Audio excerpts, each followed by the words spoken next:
The BBC presents Peter Cook and Marjorie Westbury in Paul Temple and the Conrad Case by Francis Durbridge.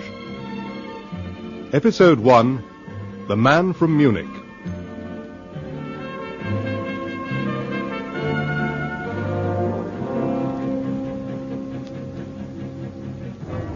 Paul, the clock on the dashboard says 12 o'clock. I make it 12:20. I'd no idea it was as late as that. It's been quite an evening, hasn't it, Steve? I haven't danced so much for years. No, you haven't. I seem to detect a slight note of sarcasm in that remark. Well, really, darling. These modern dances aren't quite your cup of tea. Are you suggesting that I need a course of 6 easy lessons? 6? Well, considering it was a charity ball, I think you might be a little more charitable about my dancing. I will. Are you going to put the car away, Paul? No, I'll let Charlie do it. Won't he be in bed? Well, you've forgotten. It's his night out. He's probably been to the Palais, indulging in his weekly bout of rock and roll. Ah, now that's an idea. What? Maybe Charlie could give you 6 easy lessons.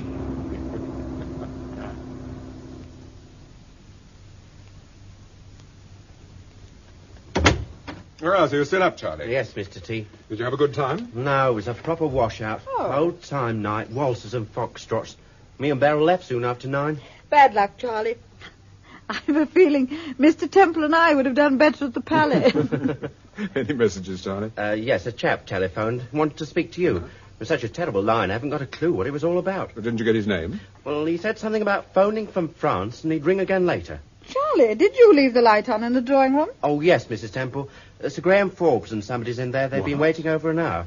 I told Sir Graham to help himself to a whiskey and soda. I hope that was all right, Mr. Temple. Yes, of course. Put the card away, Charlie. Yes. Ah, here you are. Oh, I'm sorry you've had such a long wait, Sir Graham. Nice to see you both again. Why on earth didn't you let us know you were coming? We've been out tripping the light fantastic. Well, at least we've been tripping. May I introduce Herr Wilhelm Breckschaft of the Munich Police, Mr. and Mrs. Temple. How do you do, Herr Breckschaft? I'm delighted to meet you, Mrs. Temple and Mr. Temple. I'm delighted to meet you, Herr Breckschaft. But please, let me get you another drink. Oh, not at the moment, if you don't mind, sir. Charlie told us to help ourselves. I hope you don't mind. Oh, I should think so after all these years. Are you here on holiday, Herr Breckschaft? Not exactly a holiday, Mrs. Temple. I picked Herr Breckschaft up at London Airport this evening. It's an unofficial visit, at least so far as the press are concerned. It is, however, a matter of some urgency, Mr. Temple. My colleagues and myself are engaged upon an inquiry, and I have come to ask for help from Sir Graham Forbes. Is it a murder case, Herr Breckschaft? No, it concerns a well-known school near Garmisch-Partenkirchen in Bavaria. Not Weldon's. Oh, that is the place. You know it, Mrs. Temple? A great friend of mine was expelled from there. They were very strict in those days. They are still strict. That is why this affair is extraordinary. The young ladies are under close supervision, yet one of them has disappeared. Disappeared?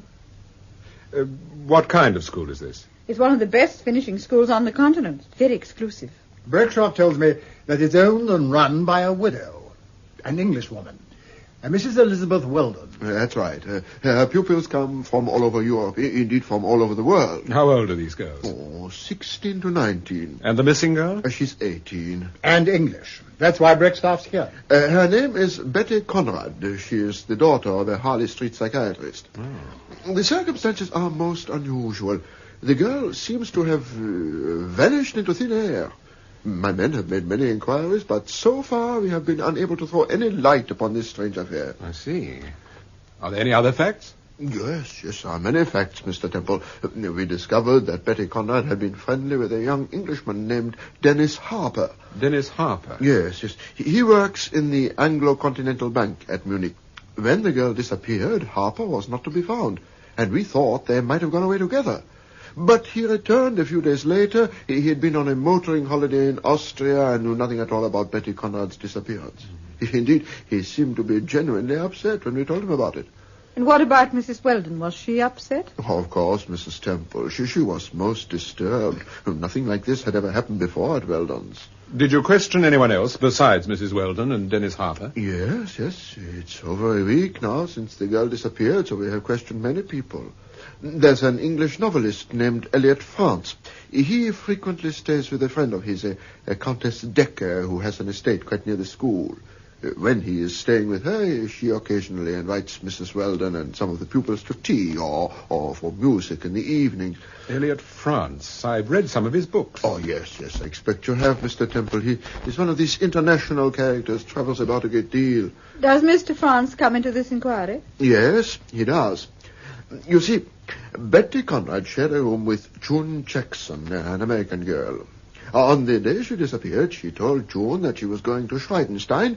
Where is that? That's the name of Countess Decker's estate. Oh, I see. She told June that she was going there because she'd been invited to have tea with Elliot France. She was very thrilled about it. And did she keep the appointment? She caught a bus outside the school and was seen to leave it at the main gates of the estate. Since then, there has been no trace of her. And what did Mr. France have to say about all this? That's the peculiar part about it, Mrs. Temple. He says he hardly knew the girl. Certainly never gave her an invitation. Perhaps the Countess issued the invitation. No, she denies ever having been in touch with Betty Conrad. Did Betty mention this invitation to any of the other girls, or to Mrs. Weldon? No. She didn't mention it to anyone except June Jackson. But surely she should have notified someone in authority that she was going to be out to tea. She should have done, Mrs. Temple, but she didn't. I take it the girl's parents have been notified. Yes, and the girl's mother, well, actually it's her stepmother. Doesn't seem at all concerned. But the father's extremely worried. I think perhaps Mrs. Weldon is more worried than anyone else, Sir Graham. She's terrified that this affair might get into the newspapers. I've told her that we can't withhold it from the press indefinitely. I suppose she's frightened of what the other parents will think. Exactly, Mrs. Temple. Well, it's interesting, Sir Graham, but I'm afraid I can't express an opinion without first talking to the people concerned. That's exactly what we'd like you to do, Temple. But I can't possibly rush off to Garmisch at a moment's notice. Why not? You always said you liked Bavaria. Yes, I do, but you know jolly well Well, Temple? I'll sleep on it, Sir Graham. Give me a ring tomorrow morning. This morning, darling.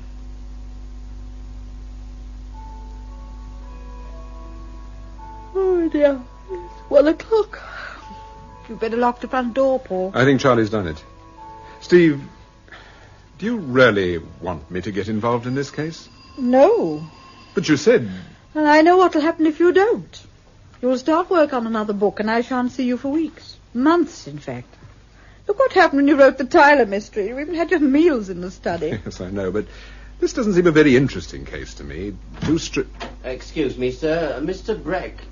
Breck. I beg your pardon, Mr. Oh, Temple. come in, Herr Breckschaft. I'm afraid I've left my valise somewhere. Hmm? I put it down near the sofa. There it is. Oh, right, I'll get it for you. Oh. There you are. Thank you. It's most kind of you.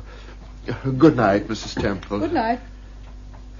Oh, there's one small point I forgot to mention. Mm-hmm. It's not really important, at least I don't think so, but when my men searched Betty Conrad's room at the school, they found in her desk a little cocktail stick. You know, the kind you have in a gin and Italian, perhaps. Yes? This stick was rather unusual because the top represented the head of a dog, an Alsatian dog. But why shouldn't she have it? Please. Some days later, when I was taking my family for a drive in the country, we stopped at an inn for a drink. It was about 20 miles from the school. They had identically the same type of cocktail stick that we had found in Betty Conrad's desk. And they assured me the sticks were exclusive to that particular inn. The proprietor was very proud of them, in fact. Did you describe Betty Conrad to him? Yes, and showed him a photograph of her, but neither he nor his staff recognized her. Mrs. Weldon had told me that girls were not allowed outside a 5-mile radius of the school, unless they were accompanied by their parents. Then how could she have got that cocktail stick? Oh, someone could have taken one for a souvenir, I suppose, and given it to her. Oh, that's a possibility, of course. So, Mr. Temple, do you think you will be able to help us? I'm afraid I still haven't decided, Herr Breckschaft. But as I told Sir Graham, I'll sleep on it. Very well. And now I mustn't detain you any longer. Good night, Mrs. Temple. Good night. I'll see you to the door. Steve, I wish you'd speak to Charlie about the toast. He blames that new machine you bought. He says it's out of adjustment or something. He's out of adjustment, if you ask me. I'll buy him a toasting fork. Oh, darling. You sound very grumpy this morning. I'll have some more coffee, please. Yes, you shall. Oh, Paul, are we going to Germany? No, darling, we're not.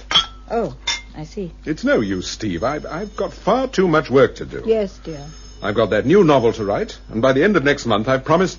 Oh, why on earth doesn't Charlie answer the telephone? He has answered it. And I can just imagine what's going on. Well, really, you are in a mood. Mr. Temple, that man's on the phone again. The chap that telephoned last night. But I got it wrong, sir. He wasn't talking from France. His name's France. Oh. Well, it must be Elliot France, darling. Yes. All right, Charlie, I'll take it. You'd better listen on the extension, Steve. Yes, all right. Clear the table, will you, Charlie, please? Yes, Mrs. T. Hello, Paul Temple speaking. Oh, good morning, Mr. Temple. My name is France.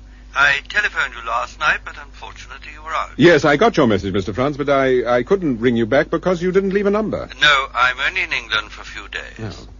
Well, what can I do for you? Well, I rather wanted to have a word with you, if you could spare me a moment or two. Yes, certainly. I'd be delighted to meet the author of Zero is Tomorrow. Thank you. But couldn't you give me some idea what it's all about?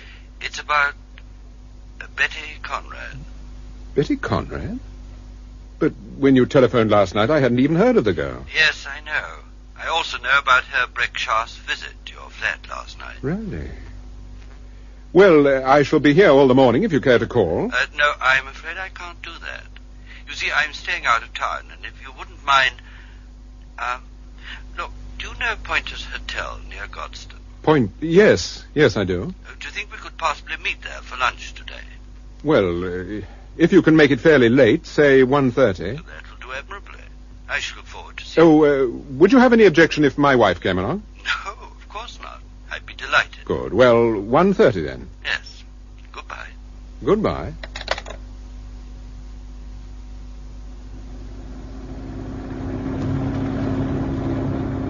Oh, you really are extraordinary. Here we are dashing down to Godstone, and yet you say that you're not going to get mixed up in this affair. I said I had a great deal of work to do. Anyway, you must confess the whole thing sounds a little more intriguing. You mean since Elliot France telephoned? Yes. By the way, he doesn't write many novels, does he? No, but those he does write sell like mad all over the world. I've never read one of them. Well, I don't think it'll worry him very much, darling. I'm told he's got an enormous private income. Has he? Oh, well, we shall probably have a jolly interesting lunch. Although it's going to be a bit awkward if he asks me if I've read any of his books. I know, you can tell me the plot of the one you mentioned. Zero is Tomorrow. If you can remember the plot, of course. No, I can remember it all right. Zero is Tomorrow happens to be the title of my next novel. Your next novel? Yes. But why did you mention it to Elliot France? I suddenly had a hunch. I wanted to discover if the gentleman on the telephone really was Elliot France. And wasn't he? No, he wasn't. You know, you're quite right, Steve. I think it's going to be a jolly interesting lunch. Yes, sir? You've reserved a table? I think Mr. France has already booked. Ah, yes, of course. Mr. and Mrs. Temple. That's it. And Mr. France has just phoned to say he'll be down in a few moments, sir. You mean Mr. France is staying here? Yes, sir. He's been here for several days. He's asked me to serve cocktails on the terrace. Will you come this way, please?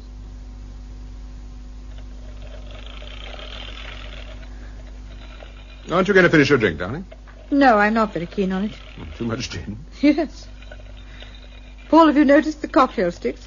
Yes. Exactly like the one that Breckschaft found in Betty Conrad's room. I know. Waiter. Yes, sir?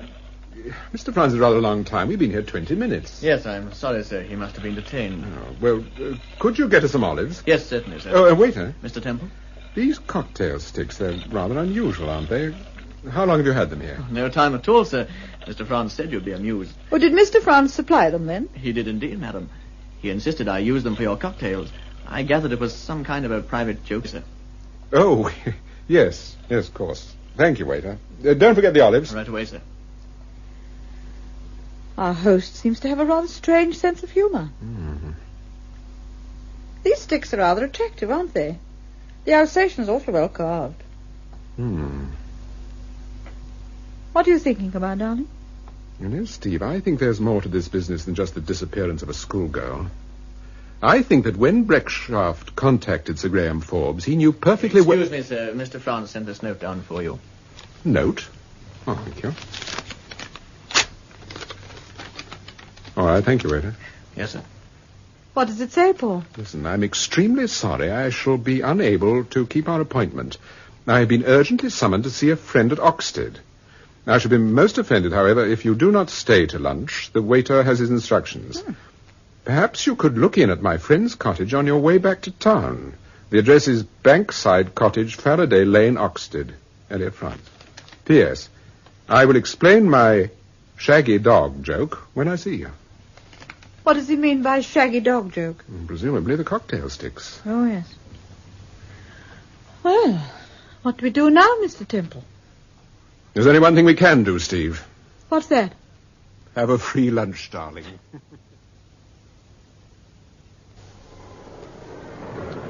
Excuse me. Could you direct me to Bankside Cottages in Faraday Lane? Yes, sir. You mean Dr. Conrad's place? Dr. Conrad? That's right. He's a big London doctor. He comes down here at weekends. It must be Betty Conrad's father. You keep straight down here, and the house you want is right at the end, just past the little pond. I see. Thank you very much.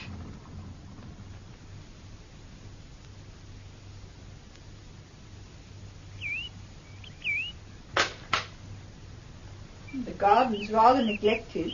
Yes. This lawn could certainly do with a trim.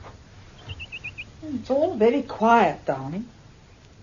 I don't think there's anyone in. Oh, there never is. No. Well, you ought to be used to this kind of thing by now. Go on, ring the bell. If the doctor only comes at weekends. But the note distinctly said that the man who called himself Franz had an urgent summons here. Yes. I still think there's no one in. But if there is, they're certainly not hurrying themselves. Well, this door's not locked. Come on, let's go in. Oh, look, there are some letters on the floor. Yes, I just noticed the circulars. Detergent coupon. Hello. Here's a postcard. What does it say? It's addressed to Mrs. Ruth Conrad. It's from a tailor by the look of things, but there's no name on it, no address. But what does it say? Dear madam, your coat, the blue coat, will be ready on Friday the 18th at 4 o'clock. Friday the 18th? Yes, that's next Friday. Yes. Well, at any rate, it looks as if Mrs. Conrad spends some time here. Yes, that's just what I was thinking. Steve, I'm going to have a good look round this place. We'll start here. Now, this looks as if it might be the drawing. By Timothy, what a shambles. There's been a devil of a Steve, stay where you are. What is it, Paul? There's someone on the floor at the back of the settee. No, don't move, darling. Stay where you are. Who is it? I don't know. Do you think it's the man who telephoned you, the man who pretended to be Franz? It could be. Yes. Oh. He's dead, isn't he? Yes, Steve. He's dead. Well, you've certainly had quite a day, Temple. Quite a day. Haven't the police any idea who the murdered man might be, Sir Graham? No, Temple. But they're sure of two things. One, that he's not Elliot Franz. Two, that he's the man who stayed at Pointer's and called himself Franz. But as to how he knew so many facts about this particular case, we just can't imagine. Unless Breckshaft can throw some light on the matter. I regret, Sir Graham, that I know nothing about this man. Did you see Dr. Conrad? Yes. There again, I'm afraid we seem to have struck a dead end. He knew nothing about the man either. Had no idea how he got into the house. The man who killed him must have got into the house as well. What were they after? I don't know. And Dr. Conrad can't throw any light on it either. He told me he hardly uses the house now. Was thinking of selling it. It seems his wife doesn't care very much for the country. Does Mrs. Conrad know anything about the dead man? Apparently not. She was present when I gave her husband the description, and she said she'd no idea who he could be. I see. Oh, I found this postcard, Sir Graham. It's addressed to Mrs. Conrad. It was on the mat near the front door. Mm-hmm. Blue coat, Friday the 18th. Why should she give them her country address if she's hardly ever there? Exactly. I may be wrong, but I have a feeling that Dr. Conrad is withholding information, Sir Graham. Yes, well, I'm afraid there's nothing we can do about that at the moment. Mr. Temple, forgive me for raising the question again, but have you reached a decision about this case? Yes. If you think I can be of any help to you, Herr Breckshaft, I'm at your disposal. Thank you, Mr. Temple. How? Could you and Mrs. Temple fly to Munich with me tomorrow? Yes, I think that can be arranged.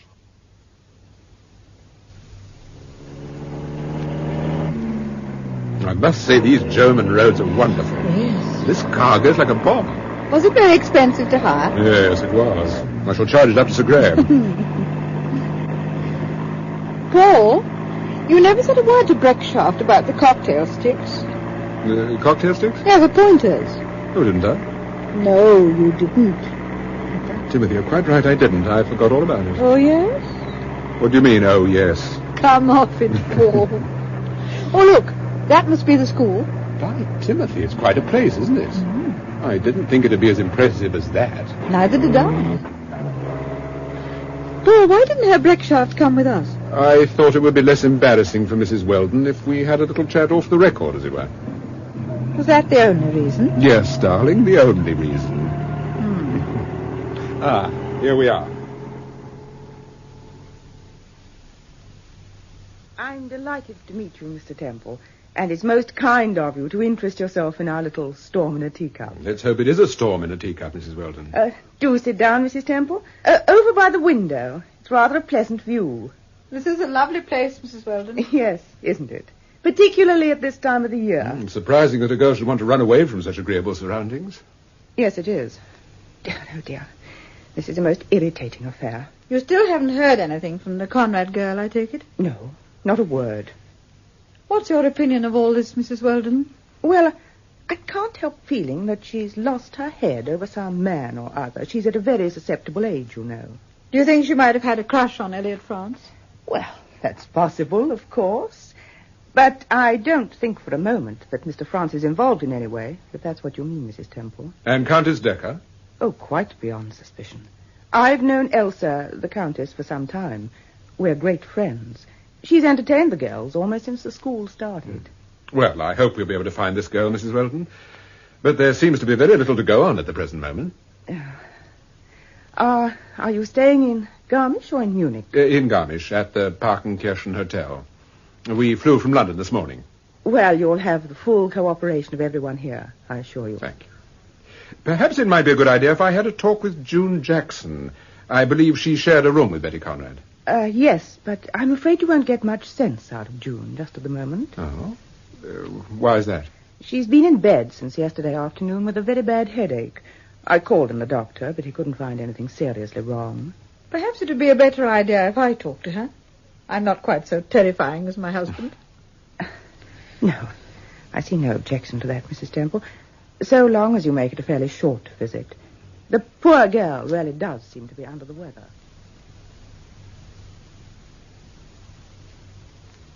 I'm afraid that chair isn't very comfortable, Mrs. Temple. I'm quite comfortable, thank you.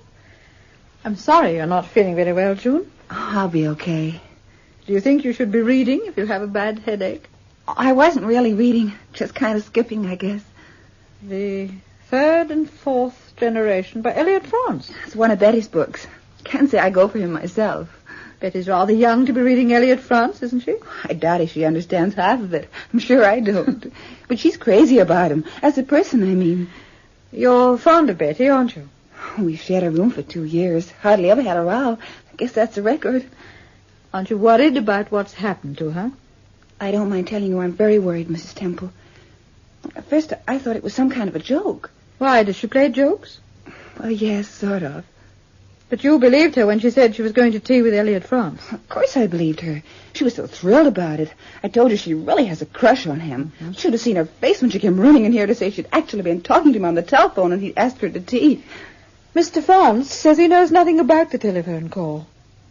What do you mean? He says he didn't phone her. Well, somebody did. If it wasn't France, then someone impersonated him. Yes. Do you think that's a possibility, Mrs. Temple? Yes, I do. The man on the phone must have known that she had a crush on France and that she'd be sure to turn up if he invited her out to tea. He could have intercepted her at a certain place at a fixed time. Oh, yes, I think it's a possibility, June. Have you met Mr. France? Oh, yes, we've all met him. All the girls, at some time or other. Would you say that he had encouraged Betty at all? No, I don't think so. You think she'd have told you if he had? Oh, sure, she'd have told me, all right. Was Betty happy at school? Can you think of any reason why she should run away? No. Guess she was one of the happiest girls here. Happier than she was at home, I'm sure of that. After all, they're not very strict here, you know. We get lots of freedom. Mm-hmm. Well, it's certainly a mystery, June. Sure is. I wish I could think of something, Mrs. Temple. I've been lying here thinking and thinking. Guess it's what's brought on this headache. But if there's anything I can do, you've only got to say the word. Thank you.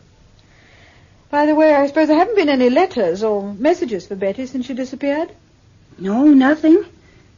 Well, only a postcard from a shop in Garmisch. Should be here somewhere. Oh, yeah, there it is, behind that vase. Oh, thank you. What does it say? I forget. Dear Madam, your coat, the blue coat, will be ready on Friday the 18th at 4 o'clock.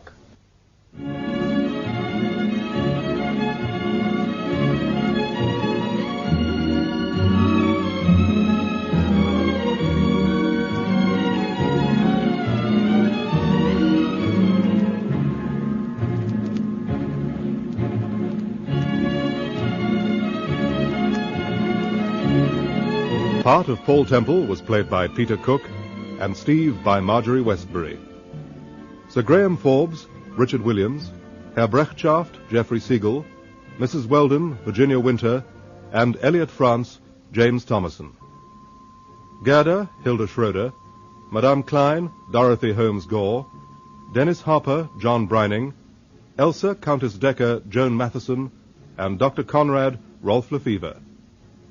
Joyce and Fritz Gunther, Dorothy Smith and George Hagan, June Jackson, June Tobin, Captain Williams, John Bennett, Inspector Vosper, Hugh Manning, Inspector Digby, Peter Wilde, Paddy, alias Captain Smith, John Hollis, Betty Conrad, Jane Jordan Rogers, and Charlie, James Beattie. The Paul Temple serials are written by Francis Durbridge and produced by Martin C. Webster.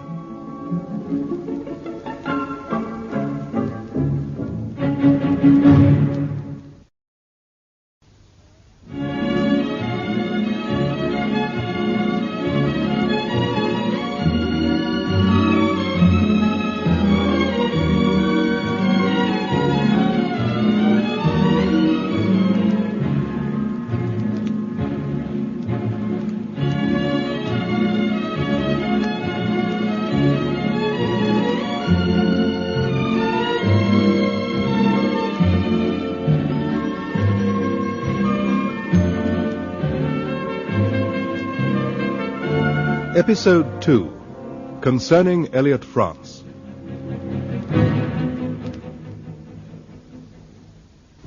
What does it say? I forget. Dear Madam, your coat, the blue coat, will be ready on Friday the 18th at 4 o'clock. Oh, yes, of course, I remember now. Betty was having a new coat made at Bruner's. Bruner's? Yes, it's the best dress shop in Garmisch. Countess Decker recommended her. She was very thrilled. The Countess gets most of her clothes there. What, in Garmisch? Yes. I thought Countess Decker was an extremely wealthy woman. Oh, she is. Well, surely she'd buy her clothes in Paris or Rome or Munich even. Well, I'm only repeating what Betty told me. Why are you interested in that card? My husband and I are trying to find out what's happened to Betty Conrad. Even the most ordinary object might be an important clue. Well, I've told you everything I know, Mrs. Temple. I'm sorry not to have been more helpful. You've been very helpful, and I'm most grateful. Tell me, did Betty see a great deal of Mr. France? No, I don't think so. Although, come to think of it, she saw quite a lot of Countess Decker. I see. June, tell me, was Betty very attached to her parents? Well, I suppose I shouldn't say this, but Betty didn't get on too well with her stepmother, and even her father hadn't a lot of time for Betty. He's a pretty busy man. Well, at the moment, he must be a pretty worried man. Because of what's happened to Betty? Yes. Well, if there's anything I can do to help you, Mrs. Temple... I'll remember that. Well, now, I'll take this postcard, if you don't mind. And if Betty turns up, I'll let her know about the coat. Oh, sure. A phone call will fix that. Goodbye, June. I hope your headache will soon be better. Oh, it's practically gone now, Mrs. Temple. Goodbye.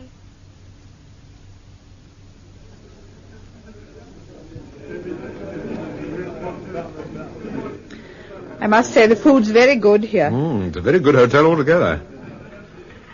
I wish Breckshaft would turn up. You think he might know something about Brunner's? The dress shop. Yes, it's possible, I suppose. You know, those 2 postcards, the one we found in Oxted, addressed to Mrs. Conrad, and now this one addressed to Betty Conrad, aren't just a coincidence, Paul. Yes, I agree. You said June Jackson knew that Betty had ordered a coat from Brunner's. No, she didn't exactly say that she knew about the coat. She said she knew that Betty had been to Brunner's and had been recommended to go there by Countess Deckard. I see. You know, Paul, I think we made a mistake in coming to Bavaria without first seeing Dr. Conrad. Why do you say that? Well, June seemed to think that things weren't too happy with the Conrads. Well, Sir Graham saw Dr. Conrad on more than one occasion. He seemed to be perfectly satisfied. Yes, I know, but if Betty had an unhappy home life... Excuse me, sir. Herr Breckshaft wishes to speak with you. He's waiting in the lounge. He says he'll remain there until you've finished dinner. Oh, thank you, waiter. We'll take our coffee in the lounge, then. Coffee for 3, please. Yes, Mr. Temple.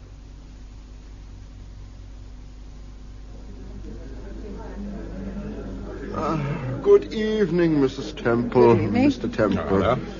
We rather wondered what had happened to you, Herr Breckshaft. Oh, I've been so busy since I got back, Mrs. Temple. My work fell behind when I was in England. Are there any new developments in the Conrad case? Not so far as I'm concerned, I'm afraid. No. You know, I think it might be a good idea if my wife and I went to that hotel you were telling us about, where you found the cocktail sticks. Oh, the Hotel Reimer. Yes, I agree. It's at Oberammergau.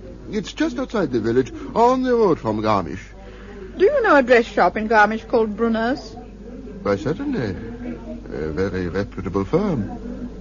But why are you interested in Brunner's, Mrs. Temple? My wife found this postcard in Betty Conrad's room at the school. Actually, June Jackson gave it to me. A blue coat, Friday the 18th. You remember the card we found at Oxted, addressed to Mrs. Conrad? Oh, I do indeed, Mr. Temple. It's a curious coincidence. Is it a coincidence? I saw Mrs. Conrad when I was in London. She seems a strange woman. She didn't appear unduly perturbed by the disappearance of her stepdaughter. Perhaps she wasn't perturbed. No, perhaps she wasn't, Mrs. Temple. But tell me, what do you think of Mrs. Weldon? Well, she was obviously upset when we saw her. Naturally, she's anxious for the reputation of her school. But I doubt if I shall be able to keep this case from the newspapers very much longer.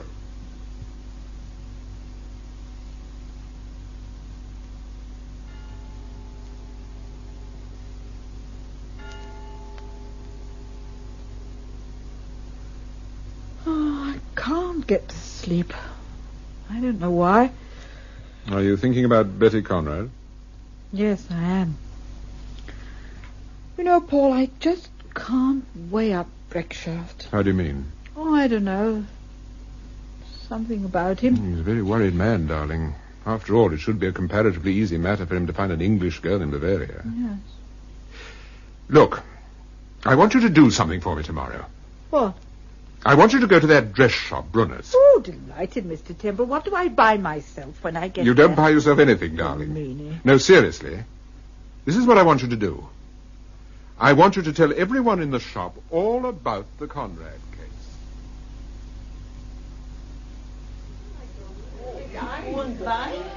Can I show you something, madame? Oh, yes, of course. How did you know I was English? I can always tell, madame. I worked in Bond Street for 2-3 years. Is there anything I can show you? Really, in Bond Street? How extraordinary. It's a small world, isn't it? Yes, madame. How long have you been here? At Brunner's in Garmisch? Oh, for 3 years I was at our Munich shop. I came here last year. What can I show you, madame? Those lace blouses. I think they're most intriguing. They're frightfully expensive, I suppose. Oh, not so expensive, madame. Just under... let me see... just under £12. Oh, quite reasonable. I adore the colours. I don't know which would suit me best. I think perhaps the beige. Or that pale chiffon. I'm not really sure. Perhaps I can help, madame. Oh, thank you. All right, Gerda. Yes, Madame Klein.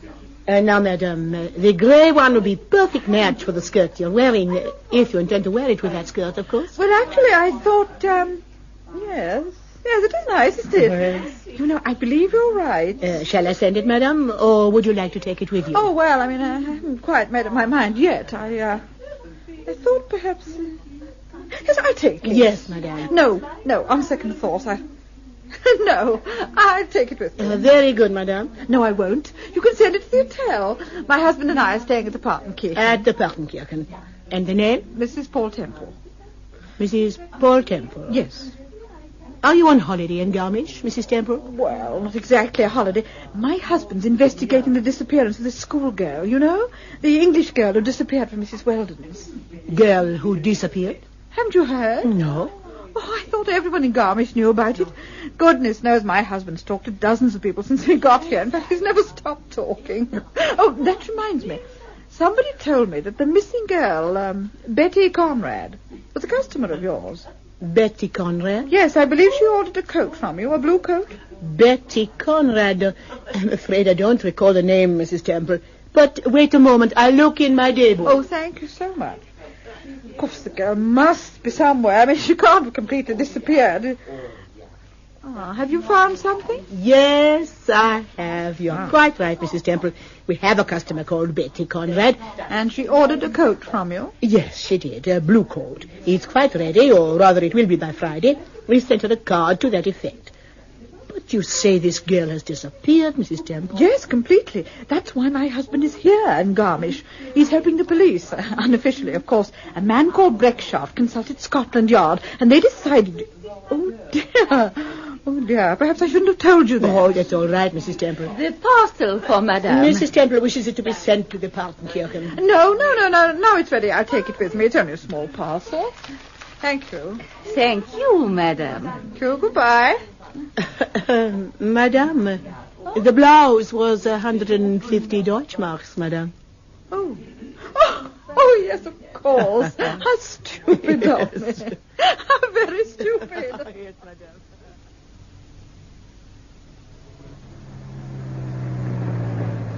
I gather you didn't take to Madame Klein. No, I didn't. Anyway, I did what you wanted, Paul, and I bought myself a very nice blouse. Hey, where are we going? This isn't the road to Oberammergau. Oh, good Lord, I almost forgot. Elliot France telephoned me soon after you left. Oh? He wants to see me. That's where we're going, darling, to Schreidenstein, Countess Decker's place.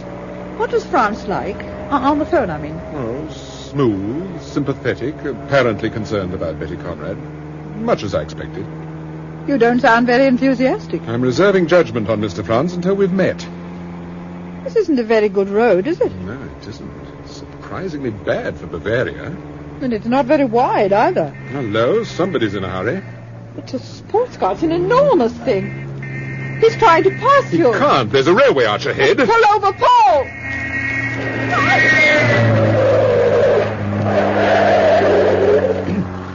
Steve, are you all right?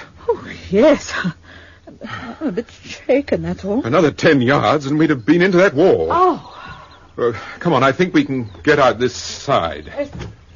Oh, gosh. Did you get a look at the driver? He was wearing a white crash helmet and sunglasses. Good Lord. Could it have been planned? I mean, who knew that we were going to be here this morning? Elliot France, for one. Surely you don't I don't think anything at the moment, darling. We mustn't jump to conclusions. What about the car? Well, I think it'll probably be all right unless something's got jammed.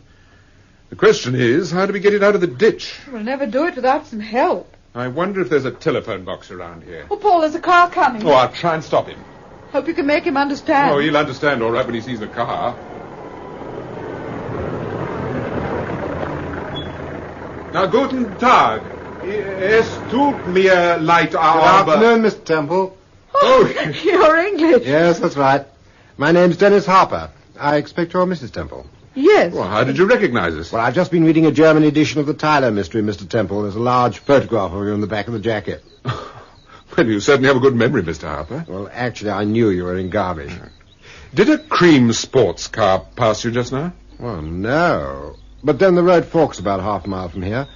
What happened? Sports car forced us into the ditch. But he intended to force us into the railway arch. Good Lord. I say, who was this customer? They're usually pretty good drivers over here, you know. We don't know who it was. We only just caught a glimpse of him.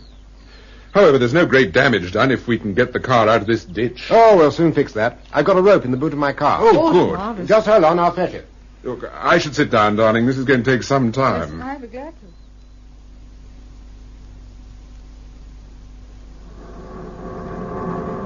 Here she comes. Steady now. Steady. That's all right. All clear, Harper.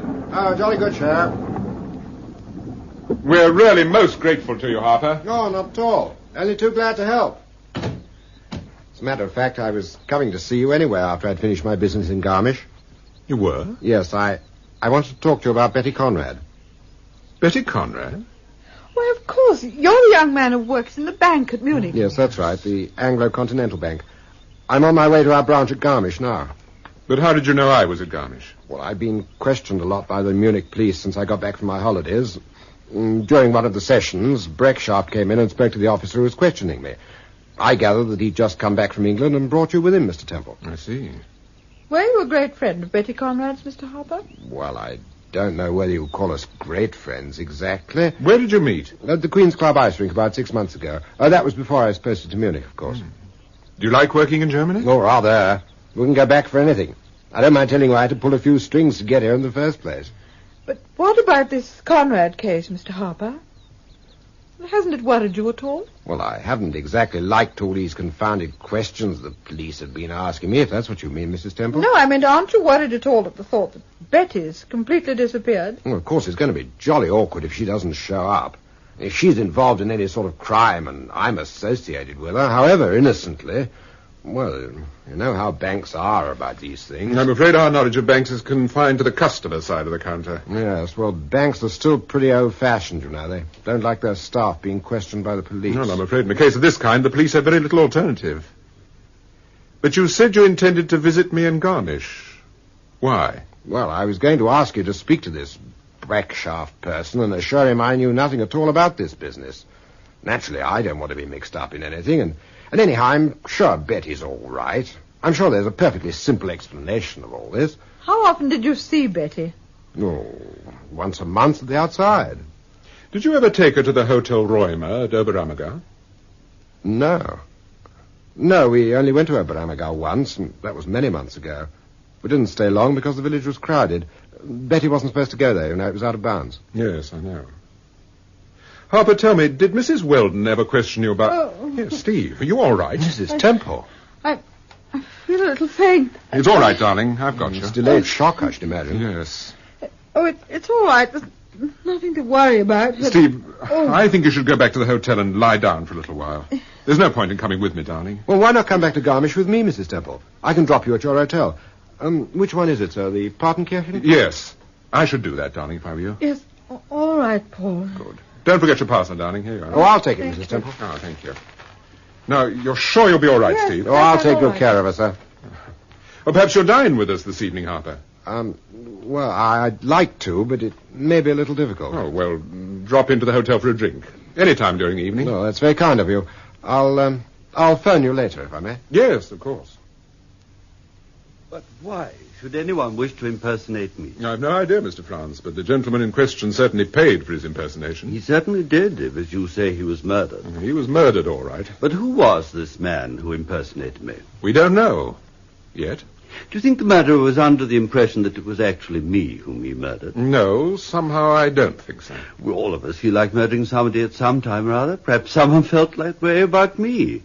Still, I find this considerably less disturbing than those continual visits from the police. If I've told them once, I've told them 20 times that I didn't invite this girl to tea. But you can't blame the police. They've established that she was seen getting off the bus at the entrance to this estate.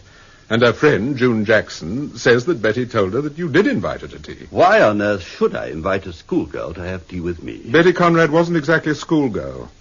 She was 18 and very attractive. Was 18? Why do you use the past tense? Oh, I didn't mean it that way. I merely... Mr. Franz, you haven't told me why you wanted to see me. If you've told the police everything you know, why should you send for me? There's something I haven't told the police. Oh, I beg your pardon, Elliot. I didn't know you had someone with you. Oh, that's all right, Elsa. Come in, my dear. May I introduce Mr. Temple, Countess Decker. How do you do? I expect you heard of Mr. Temple, Elsa? Yes, indeed. I heard that you were in Garmisch, Mr. Temple. Are you going to solve all our problems for us? I shall do my best.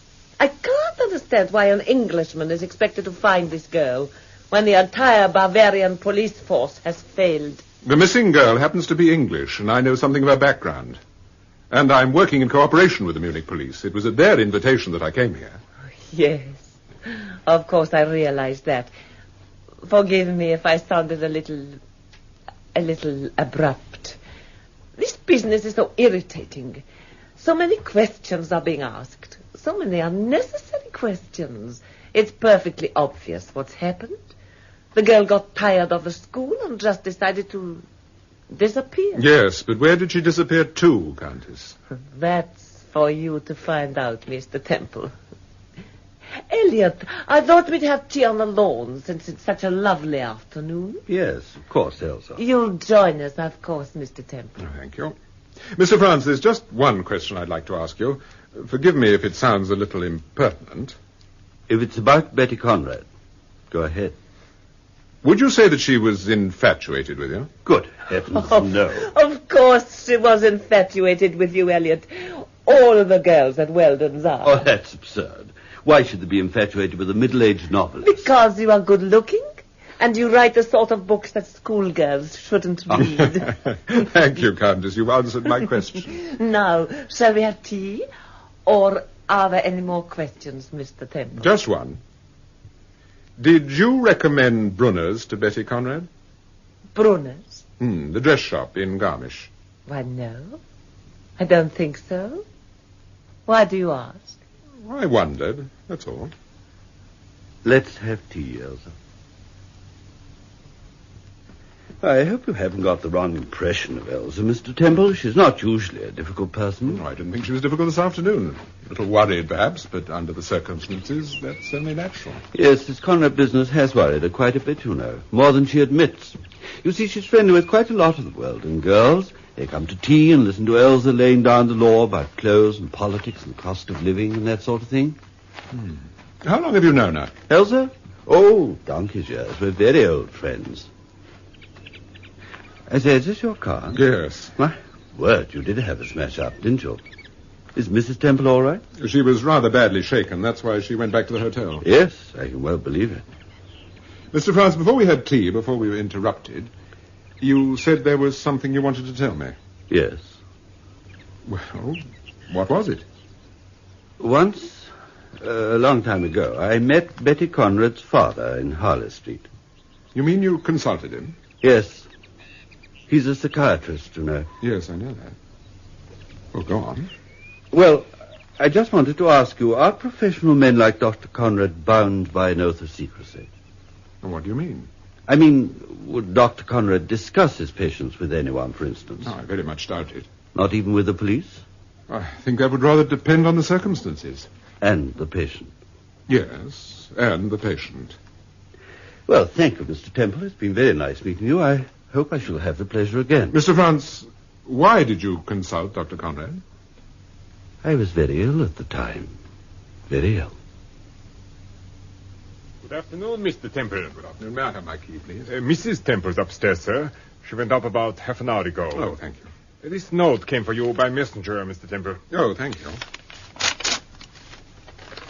When did this arrive? Just after lunch, sir. Oh, I see.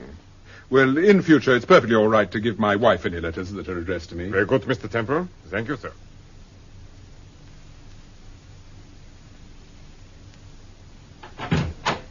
Oh, hello, Paul. How are you, Steve? You feeling any better? Yes, I feel fine. Dennis Harper brought me back to the hotel. I had a rest for an hour or so. Did you find out anything about Mr. Harper? What do you mean? Darling, I know you were pretty badly shaken, but you weren't that bad. You don't think you took me in with that corny fainting act? Well, I had a hunch about Dennis Harper. I know, that good old intuition. You can laugh, but it's paid off anyway. What do you mean? Well, after I'd had a sleep, I felt so much better, I decided to go out to tea. I found a wonderful little cafe just off the main street, bristling with period bits and pieces, and the most wonderful pastries you've ever seen. I thought you were supposed to be on a diet. Well, apart from that, I just got myself nicely settled in a corner with two of the largest meringues, and in walked Dennis Harper. Well, what's extraordinary about that, if it was tea time? Mr. Harper wasn't alone, darling. Oh. You remember the woman that I told you about at Brunner's, the dress shop? Madam Klein? Well, Mr. Harper and Madam Klein had tea together. And it wasn't the first time they've had tea together either, if you ask me. Oh, this interests me, Steve. Yes. And I'll tell you something that will interest you now. Yes? Apparently, Elliot France was once a patient of Dr. Conrad's. He was? Mm-hmm. Did he tell you that himself? Yes. Incidentally, I've had a note from Dr. Conrad. He's in Garmisch. He's calling round to see me this evening. Is he? What do you mean, is he? Sound very mysterious. Paul, what does Dr. Conrad look like? Well, I've never actually seen him, but judging from his photographs, he's a dapper little man with a grey beard. And glasses? Rimless glasses? Yes, I think so. He was in the cafe. With Harper? No, he was at the cash desk just as I walked in. I must have seen a photograph of him somewhere myself, because, you know how it is, I recognized him without actually knowing who it was. Was anyone with him? No, he was alone. Hello? Herr Temple? Yes? The reception desk here, sir. Dr. Conrad is asking for you. Thank you. I'll be right down. Who is it, darling? It's Conrad. I shan't be long, darling. All right. Will you take the key? I shall probably have a bath. Believe me, Mr. Temple, I'd have been here several days ago, but it's extremely difficult for me to leave my patients for any length of time. I should have thought that this matter would have taken priority over even your patients, Dr. Conrad. You don't understand. Some of them are very ill. Was Mr. France very ill? You know about Mr. France. You know that he consulted me? Yes. Who told you? He told me himself. Did he tell you what was wrong with him? No. And I'm not going to ask you to divulge professional confidences, Dr. Conrad. I've told Sir Graham. I suppose there's no reason why I shouldn't tell you.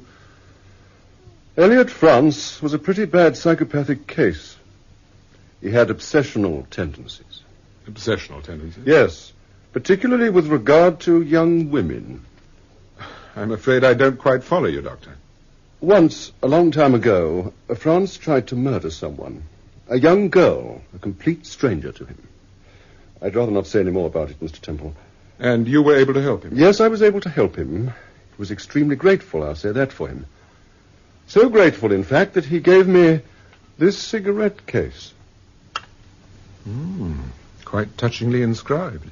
In memory of a successful cure. Yes, in memory of a successful cure. What's worrying you, Dr. Conrad?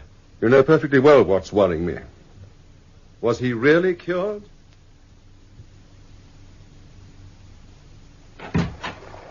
Did you see Dr. Conrad? Yes. How long is he staying here? I don't know. Not very long, I think. Has he seen Breckshaw? Yes, he saw him in London. Steve, what's this parcel on the bed? Parcel? Oh, it's the blouse I bought this morning. You can unwrap it for me if you like. Did you tell Conrad you knew about France? Yes. And what did he say? He was pretty frank with me. What's that you've got in your hand? What does it look like? It looks like one of those cocktail sticks. It is. I can see the head, the Alsatian. Yes. Where on earth did you find that, Paul? It was in the parcel. With the blouse.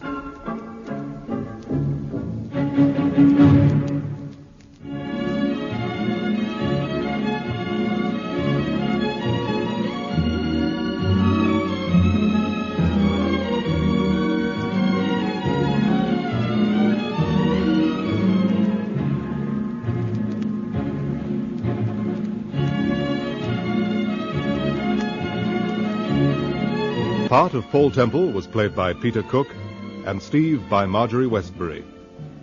Sir Graham Forbes, Richard Williams, Herr Brechtschaft, Geoffrey Siegel, Mrs. Weldon, Virginia Winter, and Elliot France, James Thomason.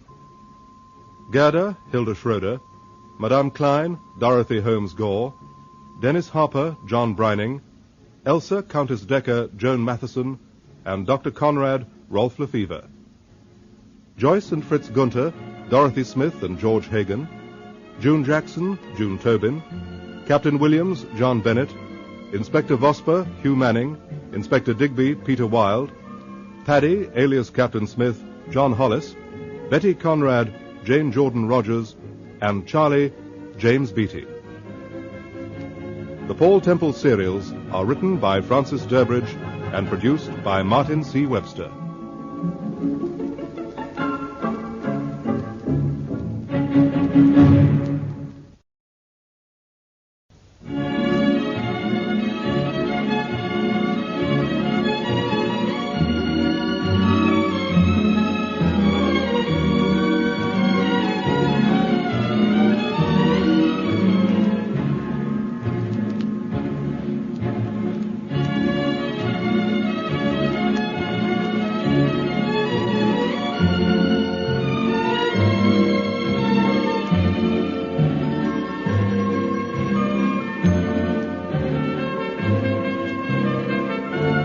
Episode 3, Hotel Reimer. But who could have put a cocktail stick in the parcel with the blouse? Presumably someone at the shop. Madame Klein? Did she hand you the parcel personally? No, it was the other girl in the shop, Gerda. You said she understood English? Yes, she said she'd worked in England. Then presumably she could have overheard the little act you put on for Madame Klein's benefit. Yes, but even if she did, why should she put that cocktail stick in the parcel? She may be one jump ahead of us, darling. Perhaps this stick is a hint. Perhaps she wants us to go to the hotel where the cocktail sticks come from. Yes, I suppose that's possible. We've got to be careful, Paul. This may be a trap. I know. All the same, I think we'll take a look at that place later this evening. Well, Paul, did you see Dr. Conrad? Yes, he seems genuinely worried about his daughter's disappearance. Well, I'm glad he's showing some concern at last. He's also upset because Elliot France is involved. Oh?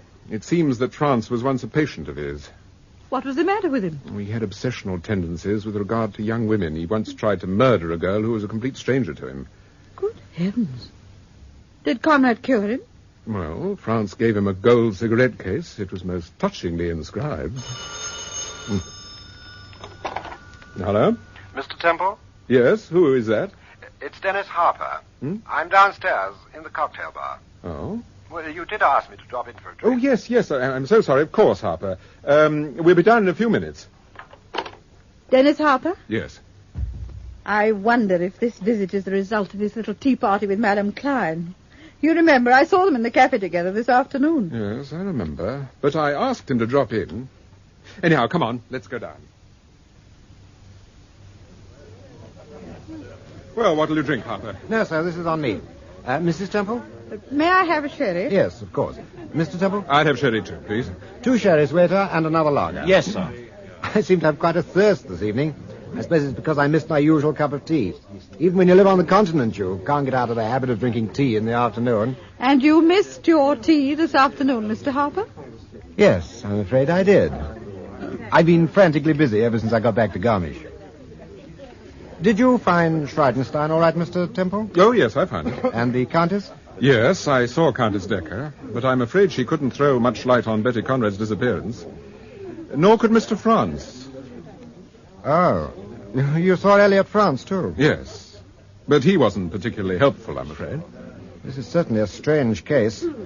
I mean, why on earth should anyone want to abduct a kid like Betty Conrad? It could be for ransom, Mr. Harper. Oh, no, I don't think it's a question of ransom, Mrs. Temple.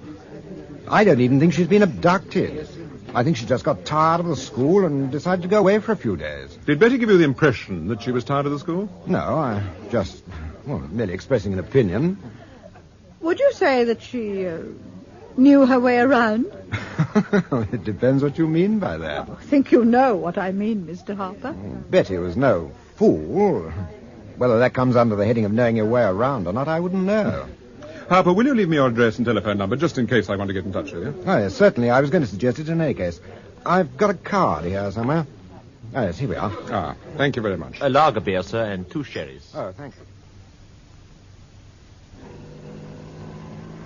I like the way Harper said he missed his afternoon tea. I saw him come into the cafe. Yes, I know you did, darling.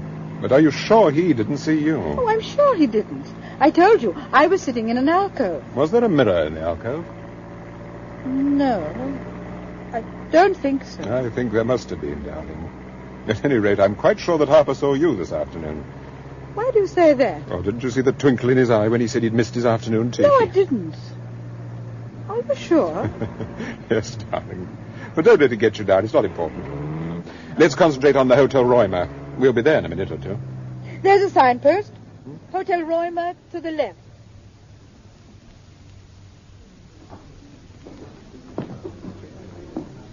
They're quite busy by the look of things. Yes, out of telephone and booked a table. Anyhow, we'll have a drink first. This looks like the head waiter. Ask him about the table. Good evening, sir. Oh, good evening. I want to reserve a table for two, please, for dinner. Well, we're rather heavily booked at the moment, sir. Could you wait a little while? Yes, we'll have a drink. Yes, sir. The lounge is over on the right, past the reception desk. May I have your name, sir? Temple. Oh, Mr. Temple. Your table will be ready in about 20 minutes. We've been expecting you, sir. Expecting us? Yes, sir. Come this way, please. I'll show you to the lounge.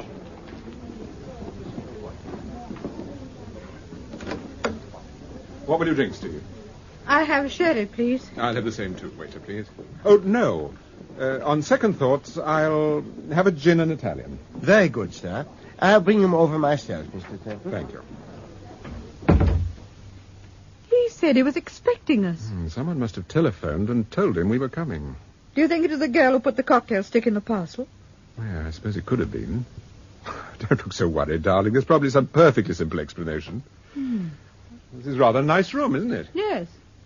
What are those pictures? They look like photographs to me. Ah, so they are. This one looks as if it was taken on a film set. There's a lot of technicians, the camera. That's a film set, all right. Or a television studio. Your drink, sir. And Herr Gunther will be along in a moment, Mr. Temple. Herr Gunther? The proprietor, sir. He said he wanted to have a word with you, and I told him that you were in the lounge. Oh, I see. Well, thank you very much. Will you put the drinks on my bill? Certainly, sir. Paul, look.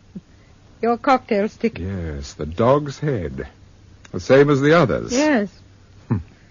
Well, cheers, darling. Cheers. Very good. How's the sherry? Well, I hope it's satisfactory, Mrs. Temple. Oh, good evening. Good evening, Mr. Temple. My husband sent me along. He won't be more than a few minutes. You are Mrs. Gunther? That's right, Mrs. Temple. You're thinking I'm a long way from home, no doubt. Would it be Perth? Inverness. Timothy, you are a long way from home. Yes. Well, this is my home now.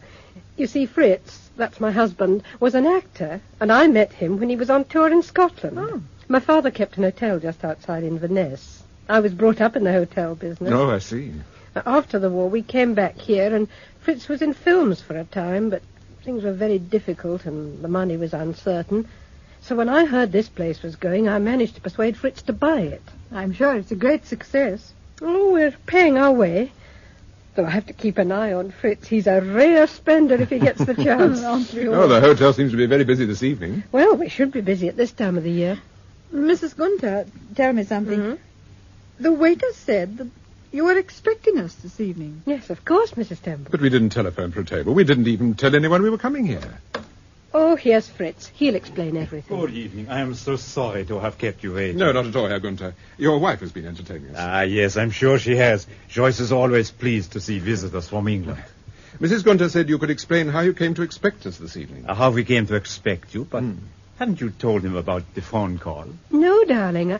I thought perhaps you ought to tell Mr. Temple about it yourself. There was a phone call from a lady, Mr. Temple. I spoke to her myself. She sounded like an American.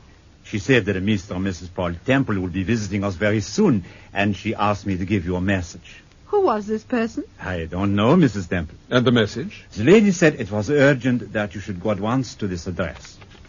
Briggenstadt 37, Innsbruck. Yes. Do you know the address, sir? No, I'm afraid I don't. I don't know Innsbruck very well. It's a pity you didn't get this woman's name, Herr Gunther. I asked her twice if she would tell me who she was. I couldn't do more than that. No, of course not. I did point out to the lady that there was no one staying here with the name of Temple, but she insisted that you would be coming. I mentioned your name to my wife, and she recognized it at once. I've read several of your novels, Mr. Temple, and I know you're associated with Scotland Yard. Oh, not officially, Mrs. Gunther. We had a police inspector here called Breckshaft, asking questions about a girl called Betty Conrad. Are you concerned with the same investigations, Mr. Temple? Yes, I am, Herr Gunther. That's why I'm here, staying here, in Bavaria. So, this is interesting. But I am afraid I cannot help you. I've already told the inspector all I know. Neither my wife nor myself can recall seeing the missing girl. They shot us several photographs of her. Do you know Mrs. Weldon, the owner of the school? No.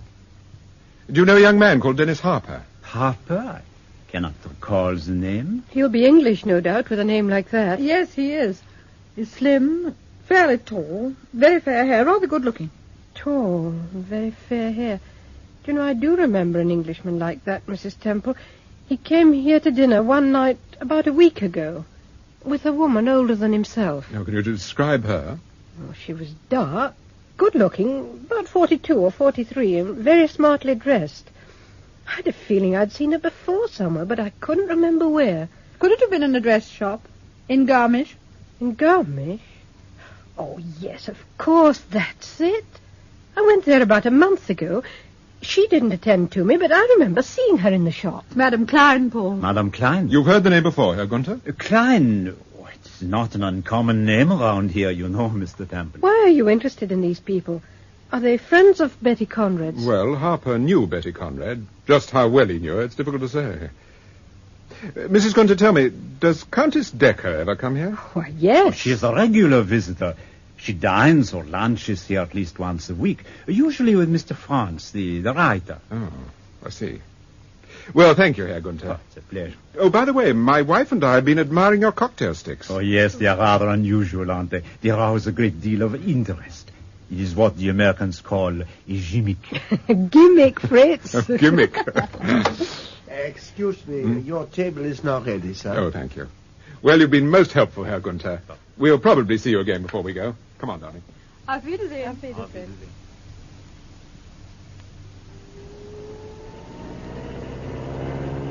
What did you make of the Gunthers? A rather charming couple, I thought.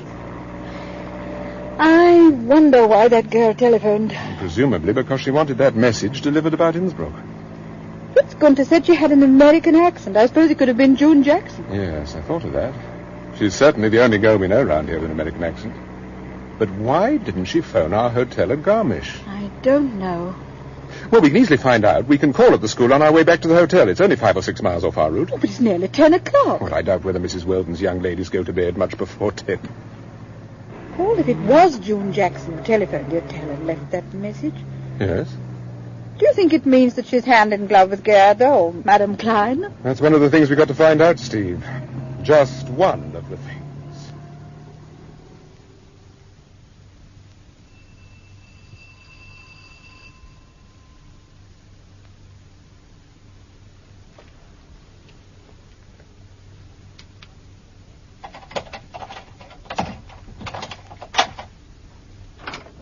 Oh, good evening. Could we see Mrs. Weldon, please? What name shall I say, sir? Mr. and Mrs. Temple. Mrs. Weldon is entertaining some guests, sir. Would you wait a few moments? Yes, certainly. Well, perhaps you'd better come inside, sir, and wait in the hall. Oh, thank you. I think it would be a little less drafty. No, Paul, this really is an imposition. Nonsense. She knows we're investigating the case. Anyhow, the last time I saw her, she asked me to call round whenever I felt like it. Look. What is it? I thought I saw someone on the landing. Hmm? Well, the light isn't very good. You probably imagined it. Oh, good evening. Ah. How nice to see you both again. No, I'm sorry to trouble you at such a late hour, Mrs. Weldon. No, not at all. You met Countess Decker and Mr. Franz, of course. Oh, good evening, Good Countess. evening. I don't think you know my wife. Oh, I beg your Delighted to meet you, Mrs. Good Temple. evening, Mrs. Temple. I do hope you have some news for us. I'm sorry, Mrs. Weldon. Oh, dear.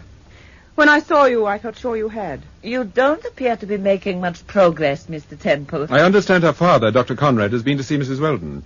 And you too, Mr. Franz. Oh, yes. Yes, a charming man, quite brilliant. Did I tell you I was once a patient of his, Temple? Elliot, please. Yes, you did, Franz. Was Dr. Conrad very upset, Mrs. Weldon? Well, naturally. A father is upset if his daughter disappears. But he was very sensible about it. He seemed quite confident that either you or the police would find her in the next few days. If you ask me, I think the man's a perfect monster. Now, Elsa, don't be stupid. Dashing back to London like that without knowing if his child is dead or alive. Elsa, my dear, you're letting your emotions run away with you. In any case, the poor man hasn't gone If yet. she were my daughter, I should be mad with anxiety. Elsa, this isn't getting us anywhere. I'm sure Mr. and Mrs. Temple called here with something definite in mind. Well, yes. I wanted to take a look at Betty Conrad's room. Oh. Well, it's rather late, and June should be in bed by now. Yes, I'm sorry, but... I thought you'd seen the room. No, I went up there alone last time we called, if you remember. Oh, yes. Yes, of course. But why do you want to see the room tonight? I rather expect to find something, Mrs. Weldon. I'll just tidy up these magazines. Let me help you, June. No, it's all right, Mrs. Temple. I'm sorry you can't sleep, June. There's nothing on your mind, nothing worrying you, I hope. Why, no. Then you can answer a question I want to ask you with a clear conscience. Yes, of course. What is it? Why did you telephone the Hotel Roymer? I don't understand. June, I want the truth. Didn't you telephone the Hotel Roymer and leave a message for me asking me to go to an address in Innsbruck? Briggenstraat 27? No, I didn't. Of course I didn't, Mr. Temple. You're quite sure? Yes, I'm quite sure. Now, would you mind leaving me alone? I don't feel very well this evening. Oh, come along. I think you'd better see June some other time. No, wait a minute, Steve. June, I wish you'd tell me what's worrying you. There's nothing worrying me. I just don't feel very well, that's all. You were very fond of Betty, weren't you? Yes, of course I was. And you'd like us to find her? Well, naturally, I'd like you to find her. Then it's a pity you don't try to help us. All right, Steve. Mr. Temple. Yes? Nothing. Nothing. It doesn't matter. What are you looking at, Mr. Temple? You look very tired, June. I should go to bed. Come on, Steve. Good night, June. Good night.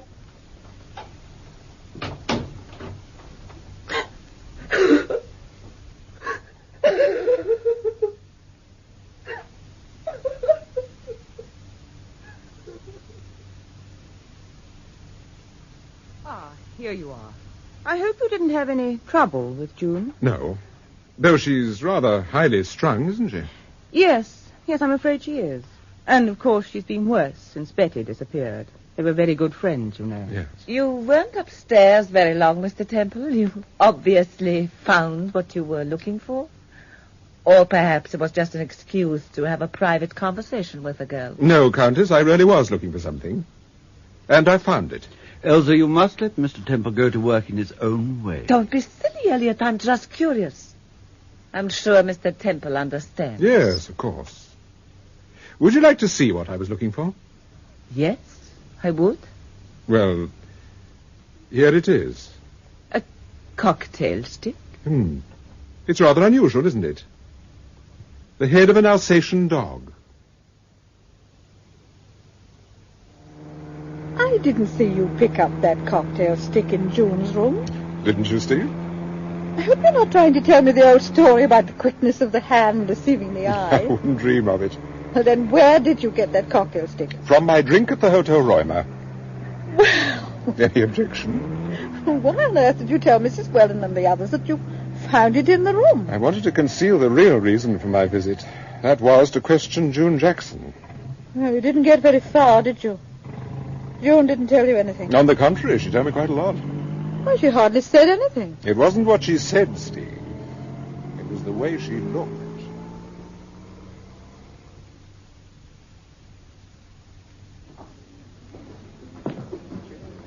Can I have my key, please? Certainly, Mr. Temple. Thank you. Oh, Mr. Temple, there's a gentleman waiting to see you. He's been here some time. Oh? Yes, Dr. Conrad. He's in the residence lounge, over there. Oh, thank you very much. Will you go up, Steve? Dr. Conrad wants a word with me. Did you get the key? Yes, here you are. I won't be long.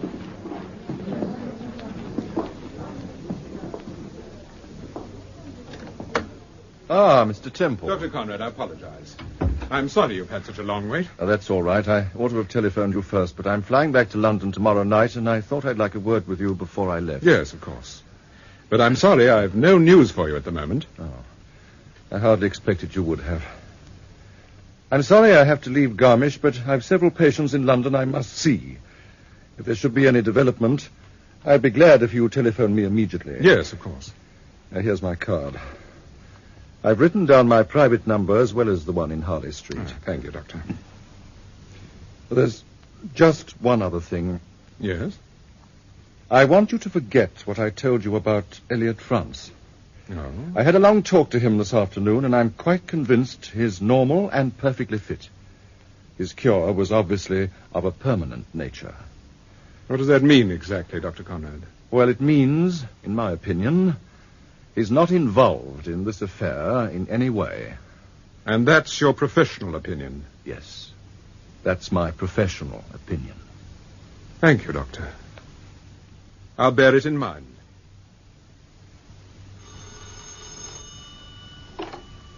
Hello? Mr. Temple? Yes, who is that? Break and start 37, not 27, Mr. Temple. Hello? Hello? Who was it? Nothing, darling. I expect the operator's a bit sleepy. The operator isn't there, no one. It's after 3 o'clock. Yes, I know. I'm sorry. I grabbed the phone as soon as I could. Were you awake? Yes. So was I. What an extraordinary time for anyone to ring up. Oh, I don't know. I can't get Elliot France out of my mind. You don't think he's got some kind of hold over Dr. Conrad, do you? Well, what do you mean, some kind of hold? Do you think he's blackmailing him? After all, Conrad seems to have changed his mind about France. At one time he appeared to suspect him, and now apparently he doesn't. Oh, go to sleep, darling. Yes, but I want to I said know... go to sleep, darling.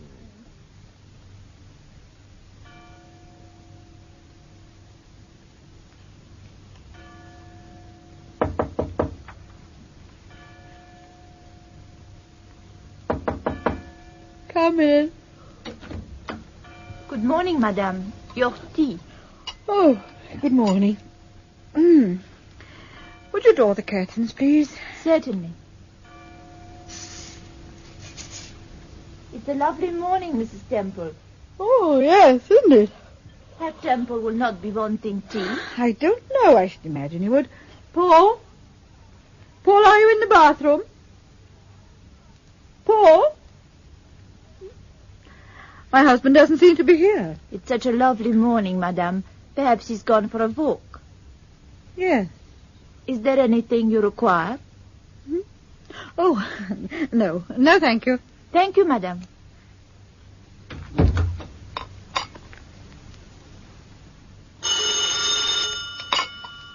Hello. Is that you, Steve? Yes. Oh, Paul. What's happened? Where are you? I got up early and drove over to Innsbruck. Are you in Innsbruck now? Yes, I've just been taking a look at that address, Briggenstadt 37. It's a barber's shop near the railway station. A barber's shop? Yes. Now, listen, Steve. This is what I want you to do. There's a train leaving Garmisch for Innsbruck at 9:24. Be on that train, darling, and I'll meet you at the station. Right. And don't forget your passport, Steve. Of course. Innsbruck's in Austria. I should have forgotten it. All right, Paul. See you later. Oh, Paul, wait a minute. Yes? Where's Charlie fishing? What did you say? I said, where's Charlie fishing? Charlie? Yes. I do not know what you mean, dear. Don't you, Mr. Temple? Who's Charlie? Good morning, Mrs. Temple. Good morning. There are 2 letters for you. Thank you. Have you seen my husband this morning? Well, no, Mrs. Temple, but I have been busy sorting the mail, so I may have missed him, of course. Yes. Good morning, Mrs. Temple. Oh, good morning, Herr Brexhaw. I'm so sorry to trouble you at this hour of the morning, but I wanted to see your husband. I'd rather like to see him myself at the moment. Mr. Temple is not here? I'm afraid he isn't. He must have gone out early for some reason or other. You've no idea where he's gone? No, I'm afraid not. Oh, here he is. Hello, darling. How are you? Good morning, Brexhaw. Good morning. You went off without saying a word. I wondered where on earth you'd got to. No, I've only been to see about another car, Steve. You don't know what scare you gave me. I called to see you because I happened to hear of your visit to the school last night. Oh, now, how did you get to hear about that? I was speaking on the telephone to Mrs. Weldon, checking one or two small routine matters. She mentioned that. I see. She said you had found another cocktail stick from the Hotel Roima in Betty Conrad's room. Well, that wasn't strictly true, Inspector. No? I simply wanted an excuse to visit the girl's room. But I didn't find out anything. It was rather a wild goose chase, I'm afraid. I see. Well, thank you, Mr. Temple. I'm sorry to have disturbed No, you. just a minute, Breckshaft. Will you do something for me? Of course, if it's not too difficult. Intensify the search for Betty Conrad. Put every man you can spare on the job. Why? Why do you say that? Has something happened? No, but You must have a reason for saying a thing like that. I have a reason, Breckshaft. Well, then? You have a methodical mind, my friend. I don't really think my reason would impress. And then I said, where's Charlie fishing? And he said, I don't know what you mean, dear. Well, of course, as soon as he said that, instead of in the Thames, I realized that it wasn't you. Oh, thank heavens you remembered that old trick, Steve. Quite honestly, if I hadn't, I'd have thought it was you, Paul. You say this man said that Briggenstadt 37 was a barber shop. Yes, near the railway station. I wonder if he was telling the truth. I don't know. Paul, you're worried about this case, aren't you? Yes. Yes, I am. I'm worried about it because I have an awful feeling I know what's going to happen. How do you mean, Paul? I think the police are going to find Betty Conrad. You do? But when? Tomorrow. Why tomorrow? It's Friday the 18th. I think they'll find Betty Conrad tomorrow afternoon at 4 o'clock. She'll be wearing a blue coat, and she'll be dead.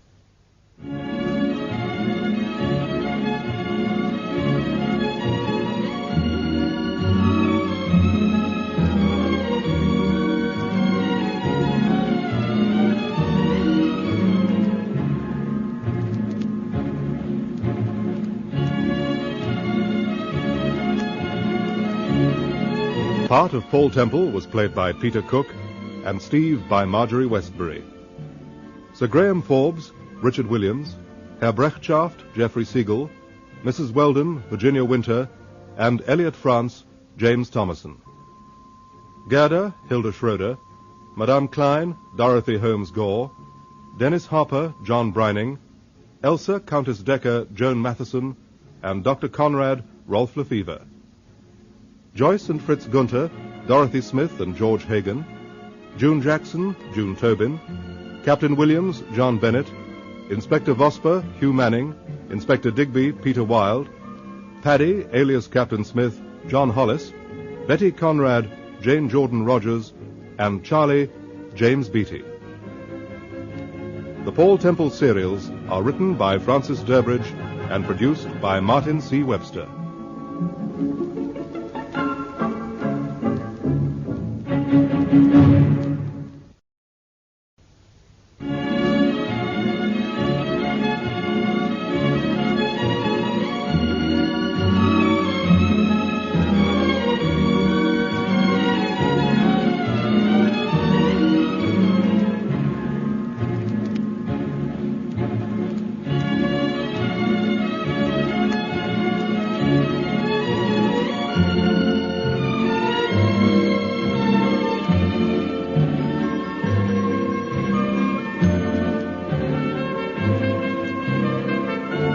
Episode 4.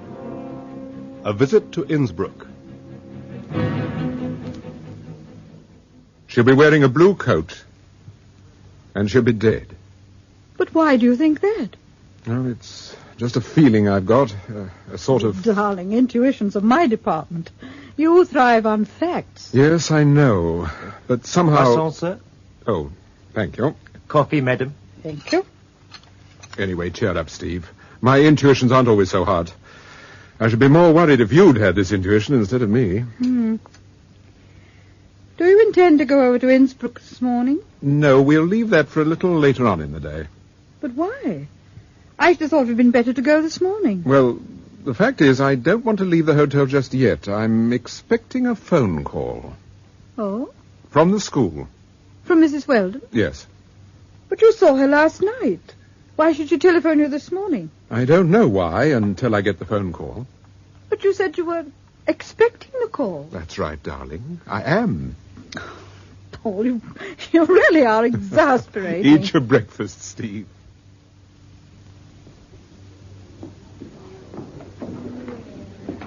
Are you going straight up to the room, Steve? Yes. Mrs. Temple?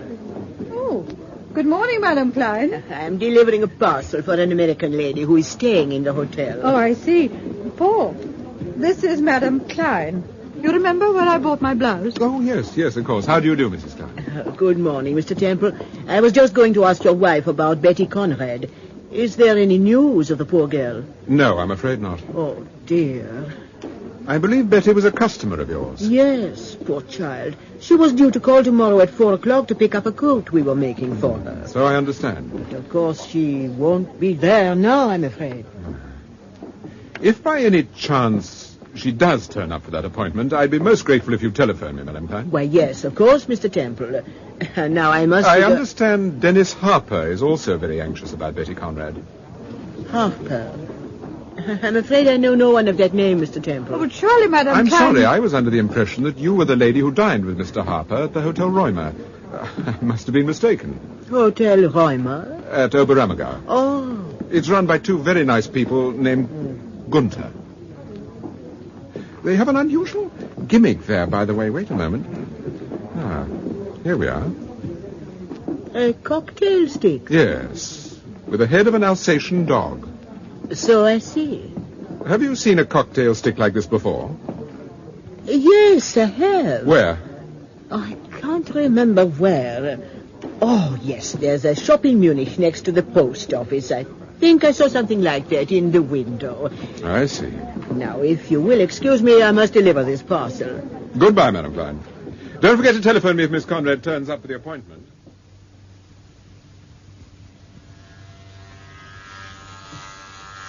There you are, Steve. It works beautifully. What's that, darling? I said it works beautifully. I wish you'd switch that thing off. I can't hear a word you say. Ah, that's better. This is the best shave I had for years. Well, I'm glad to hear it. That electric razor of yours has been behaving like a temperamental film star ever since we arrived here.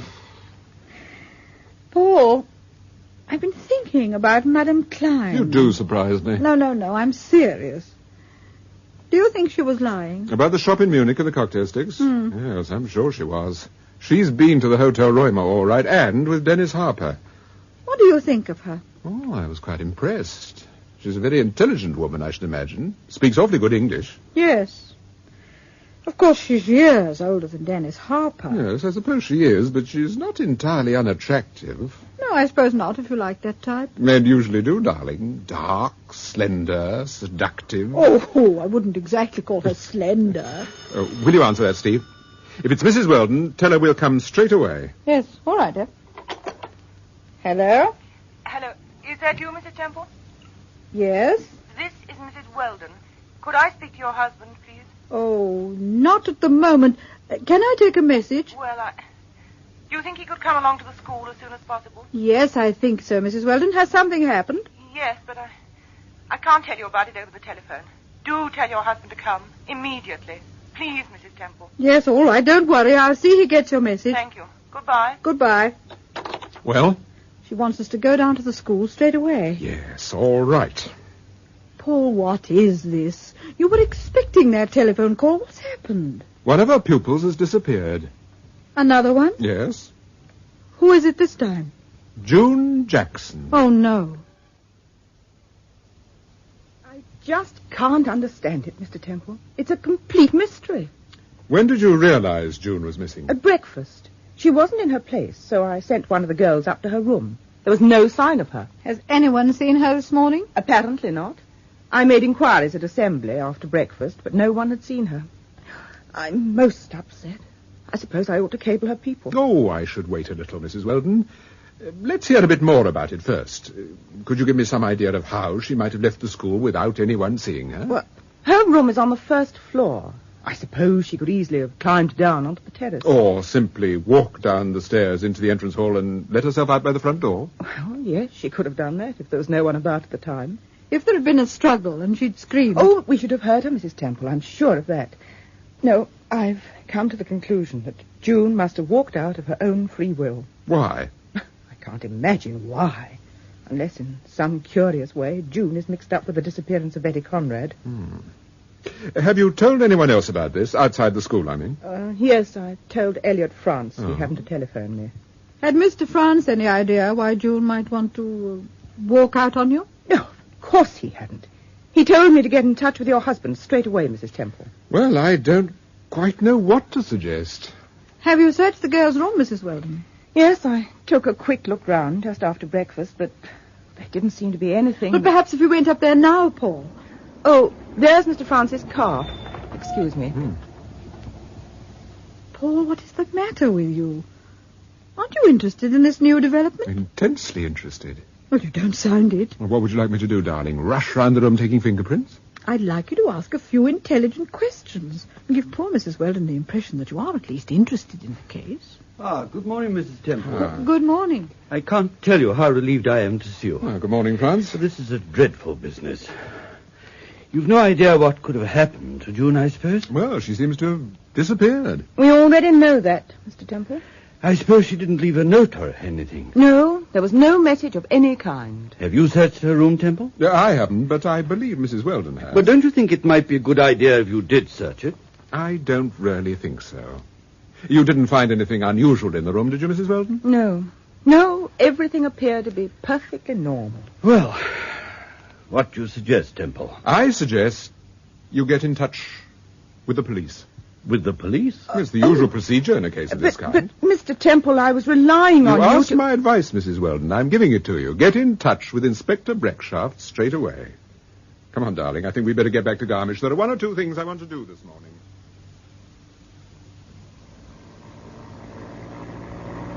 Honestly, Paul, I should have thought you'd have made some effort to help that poor woman. It so happened there was nothing I could do. Have you really lost interest in this case? If you have, we might just as well go back home. Well, what makes you think I've lost interest, Steve? Well, you seem to have been up in the clouds all morning. Are you complaining, Mrs. Temple? No, but... Oh, Paul, there's something very odd about this affair. How do you mean? Well, in all the other cases you've investigated, the man behind it all, the person responsible, has always shown his hand in some way or other, but this person, whoever he is, remains in the background the whole time. We just don't know who we're up against. Paul, what's your real opinion of Breckshaft? Now, why mention Breckshaft? What's your opinion of him? I think he's very bright. Very bright. But unfortunately, he doesn't know who he's up against. do you? Yes, darling, I know. He's up against a person who isn't on any police file. A person who will be utterly and completely ruthless so far as we're concerned. I don't want you to forget that, Steve. I dare say we'll survive. Yes, but will Betty Conrad? Enjoyed your lunch? Yes, very much, thank you. What are we going to do this afternoon?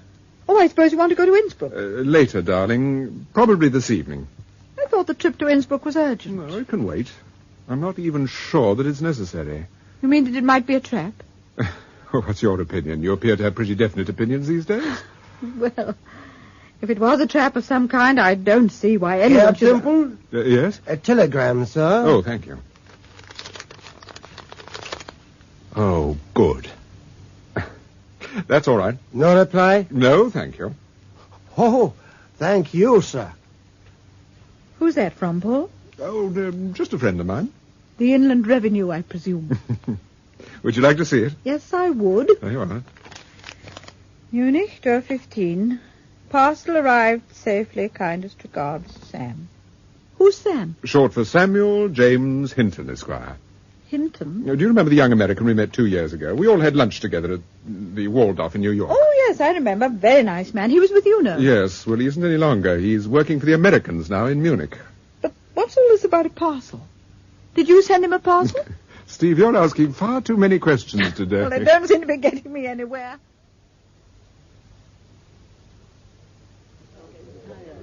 2 dry martinis, please. Very good, sir. Oh, waiter. Do you know a street called Briggenstadt? In Innsbruck, sir? Yes, in Innsbruck. Oh, no, sir. I've never heard of it. I've lived in Innsbruck all my life, but I've never heard of Briggenstadt. Would there be a district of that name, or perhaps a village nearby? No, madam. Of course, there is a telephone exchange called Briggenstadt. A telephone exchange? Yes, sir. Ah, thank you, waiter. Thank you, sir. I ought to have thought of that, Steve. Wait here, darling. There's a telephone box over there. I'll be back in a moment.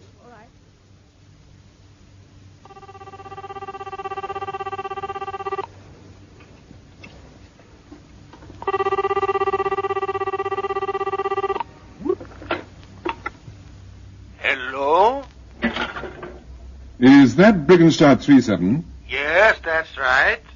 Who is that speaking? My name is Paul Temple. Oh, yes, Mr. Temple. I've been expecting to hear from you. Perhaps you would care to make a note of this address. Yes. Winterstrasse 16. Winterstrasse 16? Yes, Winterstrasse 16, Mr. Temple. Oh. Hello? Hello? Hello? Now, you certainly get around, Mr. Harper. Oh, I frequently visit other branches, Mrs. Temple. That's part of my job. I see. Oh, here's Paul. Oh, hello, Harper. What brings you to Innsbruck? Business? I'm having dinner with one of our accountants. Oh, I see. By the way, is there any news of Betty Conrad? No, I'm afraid not. As a matter of fact, the whole business seems to get more complicated. Indeed? Yes. I don't suppose you've heard, but June Jackson, Betty's roommate, has disappeared. June Jackson? Good heavens, this is terrible. But tell me, didn't she leave a note or anything? No, nothing. That poor woman who runs the school, Mrs. Weldon, must be distracted. Well, she's certainly very upset. Temple, tell me, what do you think's behind all this? Why were these girls abducted? Is it a question of money?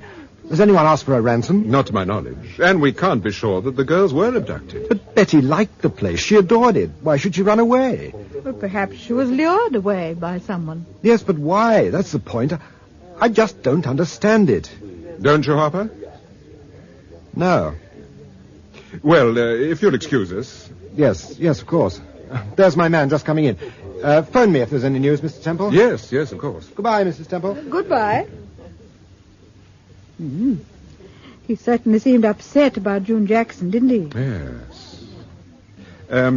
Waiter. Yes, sir. Perhaps you'd be kind enough to give me a little more information. I'm now looking for a street called Winterstrasse. Ah, Winterstrasse. You know it? Oh, yes, of course. It's a little way out of town, sir, on the south side.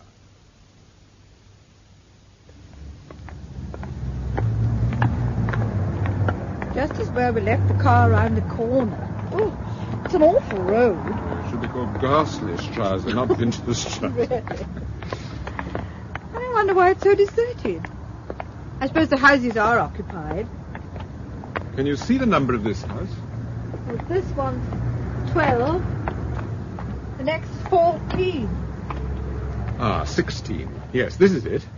Well, there's a car turned the corner at the bottom of the road. I thought this was a cul-de-sac. Yes, so did I. Oh, Paul, that's light. What the devil is he doing? It's like a searchlight. Steve, get down! Get down, darling!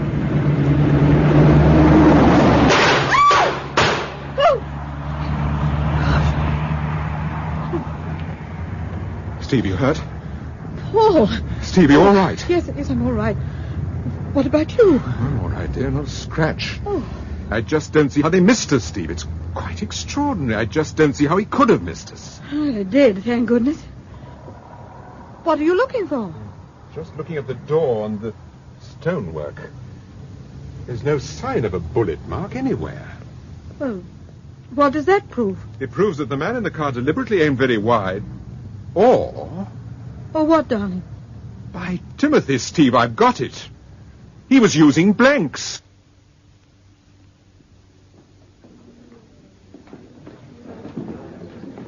Good evening. My key, please. Certainly, sir. Here's your key, Mr. Durbridge. Thank you. And have you seen Carter's Decker? Carter's Decker? No. She was here a few moments ago asking for you, sir. This is the second time she's called this evening. I think you'll probably find her in the lounge, Mr. Durbridge. Oh, I see. Well, thank you very much.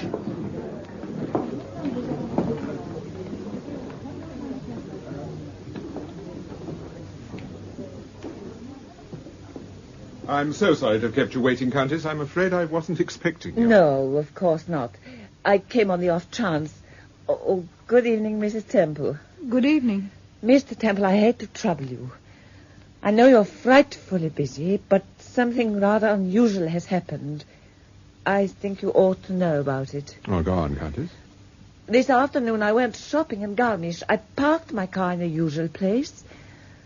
When I got back to the car, I found this envelope on the driving seat. Thank you. No name on it, I see. No. I suppose it was intended for you. I really don't know.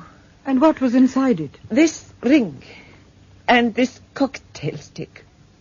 Like the one Mr. Temple found in June Jackson's room last night. Have you seen this ring before? No, but I was speaking to Mrs. Weldon on the phone, and I described the ring to her. She said it must be June Jackson's. June Jackson's? Yes. But if the ring is June's, why should anyone leave it in my car? Perhaps it was intended as a clue, or possibly a message of some kind. But why my car? It could have been a mistake, of course. Yes, but somehow I don't think it was. Have you told Mr. France about this? Yes. And what did he say? He told me to get in touch with you. Did Mr. France know that you were going into Garmisch this afternoon? Why, yes, of course. Why do you ask that? Well, leave the ring and the cocktail stick with me. I'll have a word with Inspector Breckshaft about it. I shall probably be seeing him tomorrow morning. Yes. All right, Mr. Temple. I'm sorry to have troubled you. Not at all. Thank you very much for calling.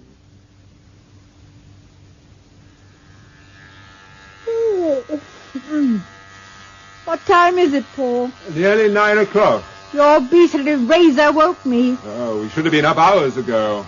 Why don't we fit those things with silencers? I can't imagine why. It's a lovely day, darling. Come on, get up. What, no tea? No, not yet. Any minute now, I should think. Oh, what day is it today, Paul? It's Friday. The 18th. Friday the 18th? Oh. What are we doing today? Well, I'd rather like to go over to Oberammergau again. To the hotel? I thought we might run over for lunch. Why? Do you want to see the Gunters? Well, actually, I want to take another look at that photograph. Which photograph? The one in the small lounge. The photograph of Fritz Gunter that was taken on the film set. Why on earth did you want to see that? Here's our tea. Come in. Oh, good morning. Would you put the tray down by the dressing table, please?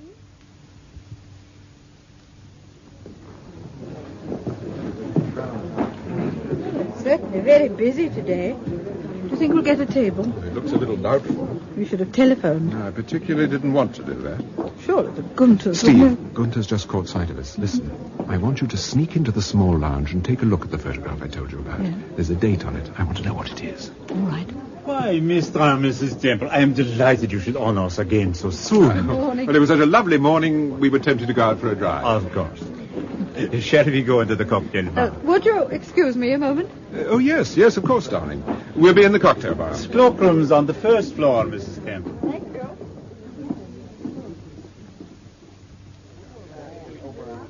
Well, your very good health, Herr Gunter. Thank you, Mr. Temple, and yours too, sir. Bye, Timothy.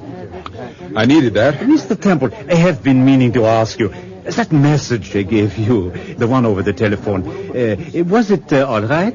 Well, not exactly. I'm afraid there was a little misunderstanding. Oh, I'm so sorry. What was the trouble? Well, it turned out that Briggenstadt wasn't a street after all. It was a telephone exchange. A telephone exchange, but of course. Oh, that was very stupid of me. I'm so sorry, Mr. Temple. Oh, that's all right. We managed to get it sorted out. Ah, here's my wife. Oh, come and sit down, Mrs. Temple. I've ordered you a dry martini. Is that all right? Yes, perfect, thank you, Herr Gunter. Is Mrs. Gunter here today? Yes, we are rather, what you say, short-handed? Yes, that's right, short-handed. We are rather short-handed, so my wife is doing a little supervising in the kitchen, just to make matters worse. Okay. Which reminds me, I think perhaps I ought to go and have a word with her. Will you excuse me? Of course. I'll see about your table, Mr. Thank you. Well? It's gone, Paul. What do you mean, gone? The photograph, it's not in the room. You sure? Absolutely sure. It was in the far corner on the wall. Yes, I know, darling, but it's gone. It's been replaced by a very colourful photograph of the ski jump at Garmisch. Has it? Has it, by Timothy? You know, postcards I bought at Oberama, girl. Oh, here they are. I want to send one to Charlie. What time does the post go? From the hotel? About 6, I think. What shall I say to Charlie? Lovely weather, wonderful views, delightful country. Yes. Back soon. Back soon? Keep him on his toes. Yes. Paul? Hmm? Why were you so interested in that photograph at the Hotel Roymar? Unfortunately, I didn't make a note of the date on it the first time I saw it. Oh. But why are you interested in the date? I want to know exactly when the photograph was taken. Once I know that, I can easily find out which studio it was and the name of the film. Yes, but where will that get you? After all, we know that Fritz Gunther was an actor. I fail to see that... Oh, I'll go. Oh, good evening. Good evening, Mrs. Temple. Herr Breckschaft, darling. Oh, come in, Breckschaft. Oh, forgive me for coming straight up to your room, Mr. Temple, but I'm afraid I have some news for you. Bad news. You found Betty Conrad? Yes. She's dead. Oh, dear. We found her body in a field near Schreidenstein. Terrible. Schreidenstein, that's Countess Decker's place. Yes, yes. The body was about 2 miles from the house. It's not surprising we haven't found it before. It was covered with leaves and debris. Her face was battered. A coat had been pulled over her head. It had obviously been a struggle. Oh, poor girl. Was it a blue coat, by any chance? Yes. Yes, it was a blue coat. How did you come to find her? We had an anonymous telephone call about an hour ago. It was a man's voice. He told us exactly where it was. I see. And what time was it when you found the body? Oh, about 4:30, 5 o'clock. You've no idea how long she'd been lying there? No, I haven't got the medical report yet. I shall get it as soon as I get back to the office. I see. Well, thank you, Breckschaft, for letting me know about this.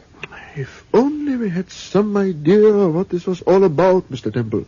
If only we knew what the motive was. You've telephoned the school? Not yet, Mrs. Temple. And Countess Decker? No, I haven't seen the Countess, but I shall have to, of course, since the body was virtually found on her property. I shall be interested to hear how she reacts when she does see you.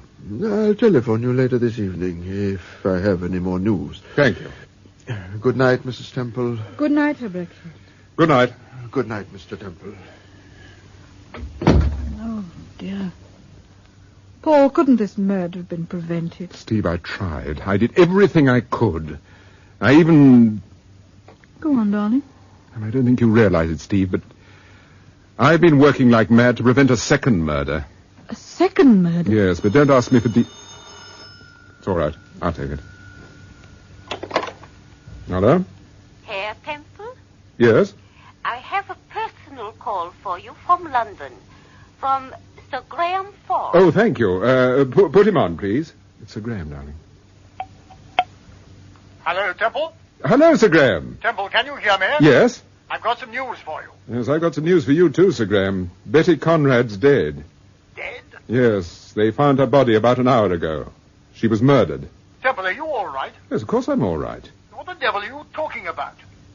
Betty Conrad's alive. What? She's here now in my office, sitting opposite me.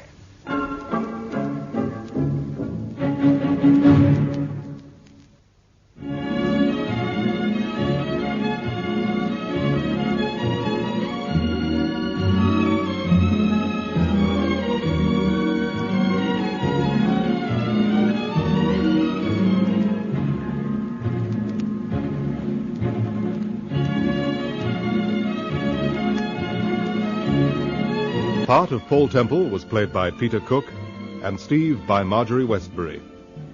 Sir Graham Forbes, Richard Williams, Herr Breckschaft, Geoffrey Siegel, Mrs. Weldon, Virginia Winter, and Elliot France, James Thomason. Gerda, Hilda Schroeder, Madame Klein, Dorothy Holmes Gore, Dennis Harper, John Brining, Elsa, Countess Decker, Joan Matheson, and Dr. Conrad, Rolf Lefevre. Joyce and Fritz Gunther, Dorothy Smith and George Hagan, June Jackson, June Tobin, Captain Williams, John Bennett, Inspector Vosper, Hugh Manning, Inspector Digby, Peter Wilde, Paddy, alias Captain Smith, John Hollis, Betty Conrad, Jane Jordan Rogers, and Charlie, James Beattie. The Paul Temple serials are written by Francis Durbridge and produced by Martin C. Webster.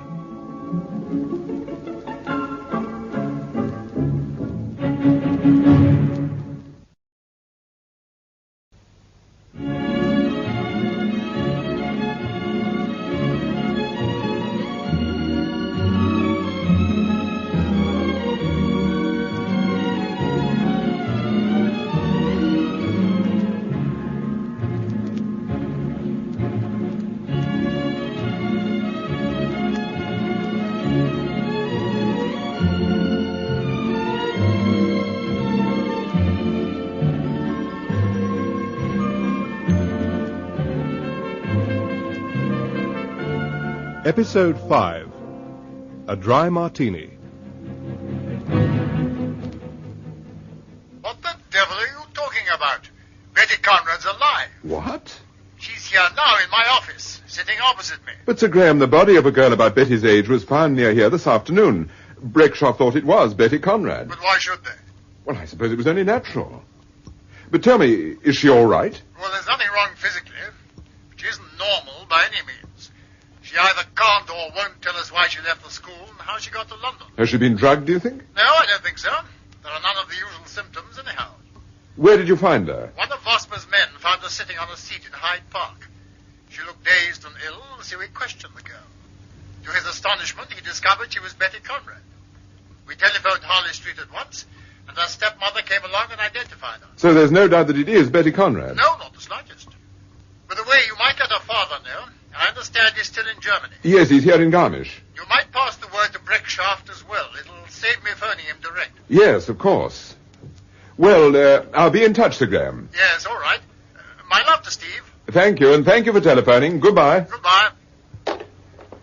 Oh, what was all that about? Betty Conrad's alive. She's in London. What? Her stepmother's identified her. Is she all right? Yes, except that she won't talk. Well, then, what about this other girl, the one that Breckshaft found? Well, that's obviously someone else. But how could Betty Conrad possibly have got back to England without remembering anything? Sir Graham didn't say she can't remember anything. He simply said she won't talk. Do you think she may be frightened, too? Well, that's possible, of course. Perhaps when he gets back to London, her father will persuade her to talk to him. Yes. And that reminds me, I promised to get in touch with Dr. Conrad. Oh, dear. It's just occurred to me that the inspector may have told him that the dead girl was his daughter. Yes. I'd better phone Breckshaft straight away. I am still bewildered by the news you gave me on the telephone, Mr. Temple. It seems so strange that this girl, this Betty Conrad, should have found her way to England. Yes. But Breckshaft, what made you think that this other girl, the murdered girl, was Betty Conrad? Well, the dead girl was approximately the same height. Also, she had the same colored hair.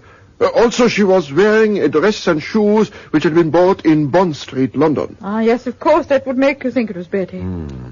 Did you manage to get hold of Dr. Conrad? No. He was out when I telephoned his hotel. I left a message for him to get in touch with us as soon as he got back. Good. Now, Inspector, I'd like to take the coat that the dead girl was wearing and... Excuse me, sir. Yes, what is it? Dr. Conrad is here, sir, and would like to see you. Ask him to come in. Will you please come in, sir? Thank you. Good evening, Dr. Conrad. I think you know Mr. and Mrs. Temple. Good evening. There was a message at the hotel, Herr Breckshaft. That's right. I telephoned you about an hour ago. Is it bad news? On the contrary, sir. It's very good news so far as you are concerned. Your daughter is in London and apparently quite safe. In London? Sir Graham Forbes telephoned me. Betty was actually in his office at the time. And she's all right? Yes, I understand so. Except that she refuses to talk. You mean she refuses to give an explanation of her disappearance? Yes. Dr. Conrad, has your daughter ever suffered from amnesia? No, never. If she had, I should have told the police about it long ago. Well, no doubt you'll talk to her when you get back to London. I most certainly will. And if you feel she's deliberately concealing anything, either from fear or any other reason, let Sir Graham know. Of course. Meanwhile, I'm very grateful to you, Mr. Temple, and Herr Breckshaft, of course. I'm only sorry we could not be of more help. No, you've been most helpful and more than kind. Betty's safe, thank God. That's the main thing. Yes. Give me a ring when you get back to London, Mr. Temple, and I'll let you know how Betty's getting along. Thank you, I'll do that. Goodbye, Mr. Temple. Goodbye, Dr. Conrad. I'll see you out, Doctor. Thank you. Well, what now, Paul? I want to have another word with Breckshaft, then we'll go over to the school and break the news to Mrs. Weldon. Oh, I was forgetting Mrs. Weldon. I expect you'll be delighted. Well, of course I'm relieved the silly girl's all right. But I should have thought Herr Breckshaft would have been in touch with me personally by now. I told him I was seeing you, Mrs. Weldon. He probably considers that quite sufficient. Well, I don't. It was his duty to inform me straight away. But Herr Breckshaft didn't actually get the message. I got it. I don't think you quite understand, Mrs. Weldon. It was my husband that Sir Graham telephoned. I fully appreciate that, Mrs. Temple, but nevertheless there's a certain etiquette in these matters. Incidentally, does Elliot, Mr. France, know that the girl's all right? I haven't told him. I trust that's not a breach of etiquette, Mrs. Weldon. No, but I think the poor man should know. He's been so terribly worried, although I can't imagine why. Mr. France was a suspect, that's why. A suspect? What on earth are you talking about? You'll forget he was supposed to have invited Betty to tea on the day she disappeared. But surely no one in their right senses would have considered for one... What is it, Maria? Countess Decker and Mr. France are here, madam, and would like to see you. Oh, come in. We were just talking about you, Elliot. Oh, really? Have you heard the news, Elizabeth? Yes, Elsa. We've just been discussing it, but how did you know This must have been a great shock to you, my dear. I can't tell you how sorry we are. Oh? Mr. Temple, there's something I'd like to know. When the body was found... What body? Elliot, what are you talking about? I'm talking about Betty Conrad. I thought you said you knew. Elizabeth, haven't you heard? Betty's dead. They found her body in Mr. Temple, what is this? I thought you said Betty was in London. She is in London. I had a telephone message from Sir Graham Forbes about an hour ago. But that's impossible. They found the poor girl this afternoon, dead. That wasn't Betty Conrad. Are you sure? Absolutely sure. I told you, Betty Conrad's in London. Then if it wasn't Betty Conrad they found, who was it? We don't know yet. The police haven't identified the body. Oh, heavens. What is it, Mrs. Weldon? Elizabeth. What's the matter? What is it? Just occurred to me that if it isn't Betty... The dead girl isn't June Jackson, Mrs. Weldon, if that's what you're thinking. That's exactly what I was thinking. You're sure it isn't? Quite sure. In the first place, June and Betty Conrad are quite different in appearance. There could be no question of confusion. And in the second place... Well, go on. In the second place? In the second place, Mr. France, I have my own reasons for knowing that the dead girl could not possibly be June Jackson.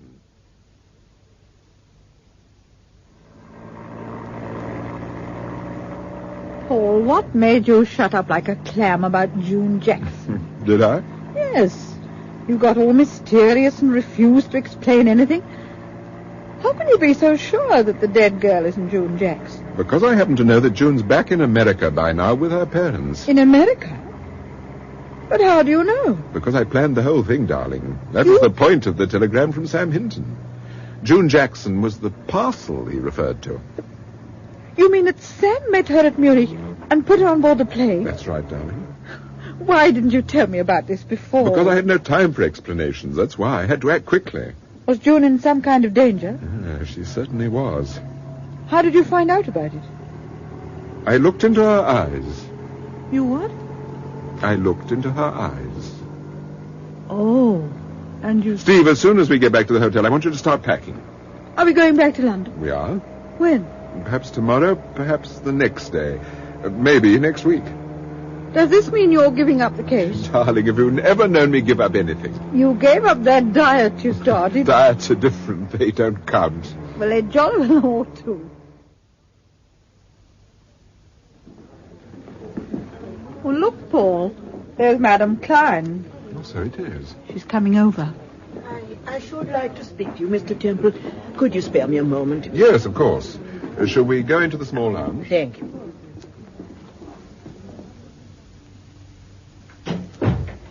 Now, Madame Klein, what is it? What's worrying you? It's Gerda, Mr. Temple. Gerda? Yes, she's my assistant at the shop. You probably remember her, Mrs. Temple. A tall, fair-haired, rather good-looking girl. I believe she attended to you when you bought the blouse. Yes, of course. I remember her very well. What's happened to her? Well, she seems to have disappeared, Mr. Temple. She went out to lunch yesterday and did not return to the shop. No one has seen her since midday yesterday. Have you told the police about this? No, not yet, Mrs. Temple, but I'm very worried. I thought your husband might be able to advise me. Well, I advise you to go to the police, Madam Klein, and then get in touch with the girl's parents. But I must confess I am rather frightened of getting in touch with them. Frightened? Yes, you see, Gerda's father is a wealthy publisher, but Gerda was not attracted by the book business. She was mad on fashions, like so many girls of her age. Yes. So her father paid a premium for her to join our shop at Munich.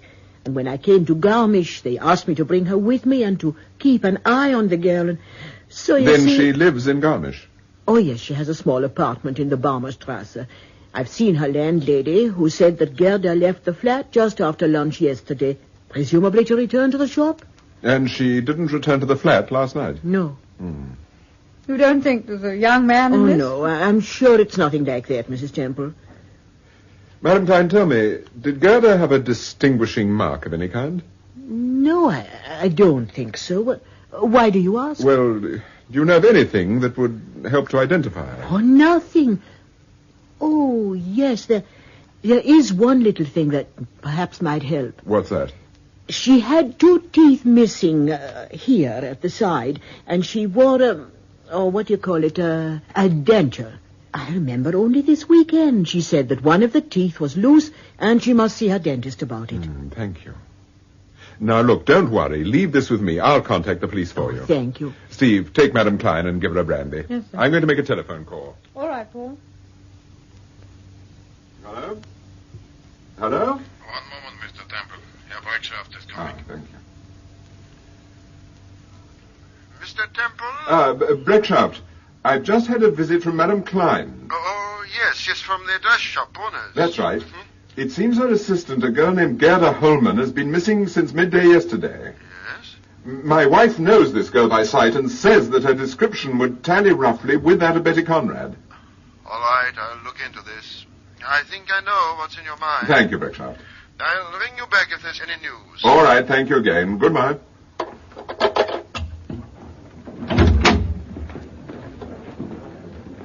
Herr Temple, please. Yes? What is it? A lady asked me to give you this note, sir. Oh, thank you. Just a minute. That's all right. I'll see to it. Thank you, sir. Thank you. Oh, hello, dear. I've been looking for you in the lounge. Madam Klein decided that she didn't want the drink after all. Did she say anything else after I left? No, nothing of importance. I think she was quite genuinely distressed, don't you? I don't know. It's very difficult to tell with some women. I shouldn't be surprised if she isn't a pretty good actress. Hello? Oh, good evening, Mr. Temple. This is Dennis Harper. Oh, hello, Harper. I thought I'd give you a ring just in case I don't see you before I go back to England. Are you leaving Germany then? Yes, this Conrad case has had some repercussions on my career. I thought it would eventually.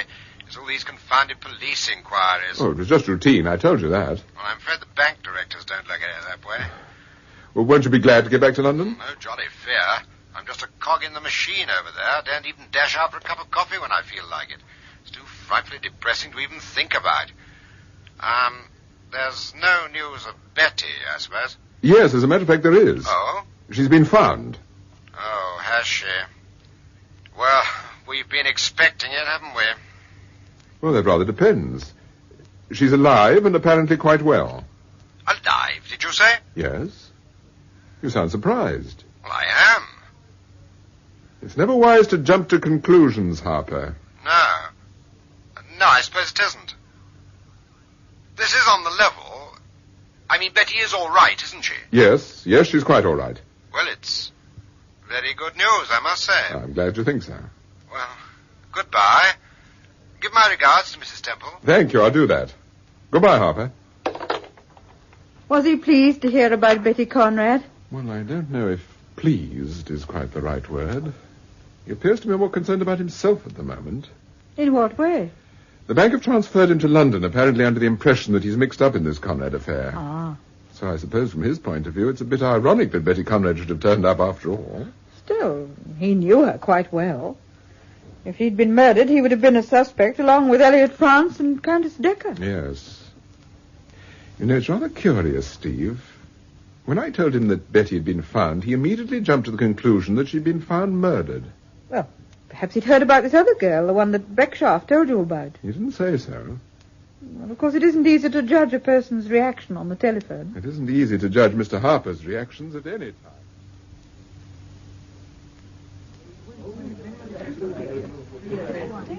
It's quite crowded in here tonight, Paul. Would you like a drink, darling? You must be tired after all that packing. No, I won't have one, thank you.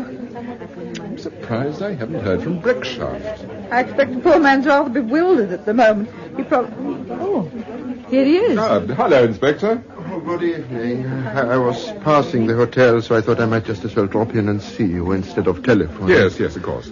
Would you like a drink? No, thank you. Well, is there any news? Yes, you were right.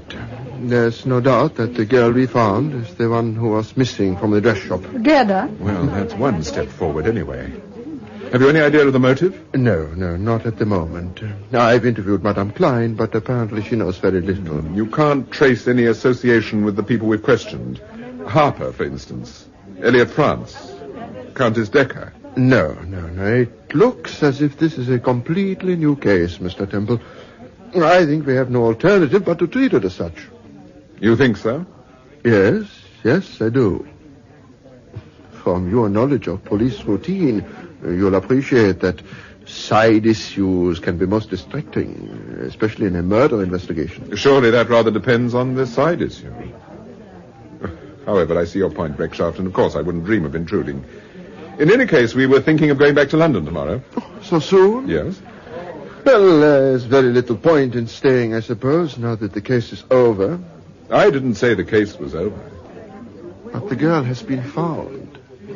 According to Sir Graham, she is perfectly all right. Yes, but in my opinion, there's more to this case than just the disappearance of Betty Conrad. Yes? Yes. However, if there are any new developments, no doubt you'll be getting in touch with Sir Graham. Oh, of course, immediately. Yeah, good night, Mrs. Temple. Good night, Herr Breckshaft. I hope we shall see you in London very soon. Oh, thank you. Good night, Breckshaft. Goodbye, and I am greatly obliged to you for all the help you have given us. I hope you have a pleasant journey. Thank you very much. So, you've made up your mind, Paul? What do you mean? About returning home? Yes. Well, I shan't be sorry. I like it here, but it's always nice to get back home. When do we leave? Well, that rather depends.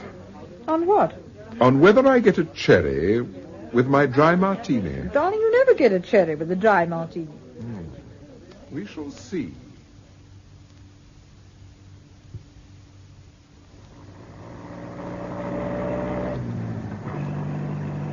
Paul, this is the road to Oberammergau, isn't it? Mm-hmm. It is.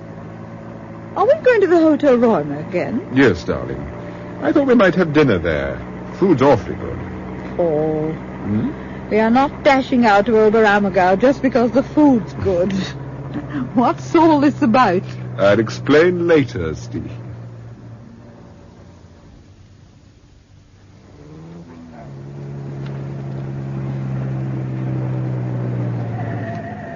Oh, why are we stopping here?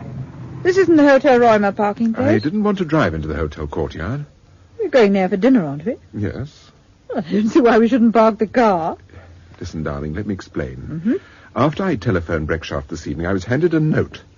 It was from Mrs. Gunther. Oh, what did it say? That she wanted to have a word with me about Betty Conrad. She said she knew Betty was alive, but there was something I ought to know. Then it looks as if Joyce Gunther is involved in some way. That's what we have to find out. Anyhow, she suggested we should dine at the hotel this evening, and she told me to leave the car here under this tree, just out of sight of the hotel. Why? Well, apparently I'm to order a drink, a dry martini. If there's a cherry in it by mistake, that means she'll slip out and meet me by the car. And supposing there isn't? Then we'll try again tomorrow. She obviously wants to talk to you privately without someone else at the hotel seeing her. That's the obvious assumption.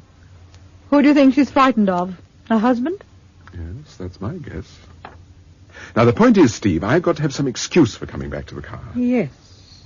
I tell you what we'll do. I'll leave my handbag here in the car, and then if the cherry turns up, I'll ask you to fetch it. Jolly good idea, darling. Come on, let's get moving.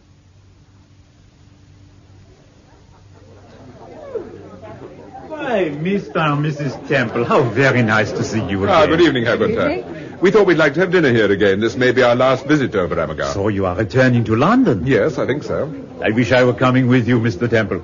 It would be good to meet some of my old friends. Oh, good evening, Mr. Temple. Oh, good evening. Mrs. Gunter. Mr. Temple tells me he is leaving us, Joyce. Oh, I'm sorry to hear that. Well, I think this calls for a farewell drink. Yes, of course. Mrs. Temple, what can I get you? May I have a sherry? Of course. And your husband? I think I'll have a dry martini, if I may.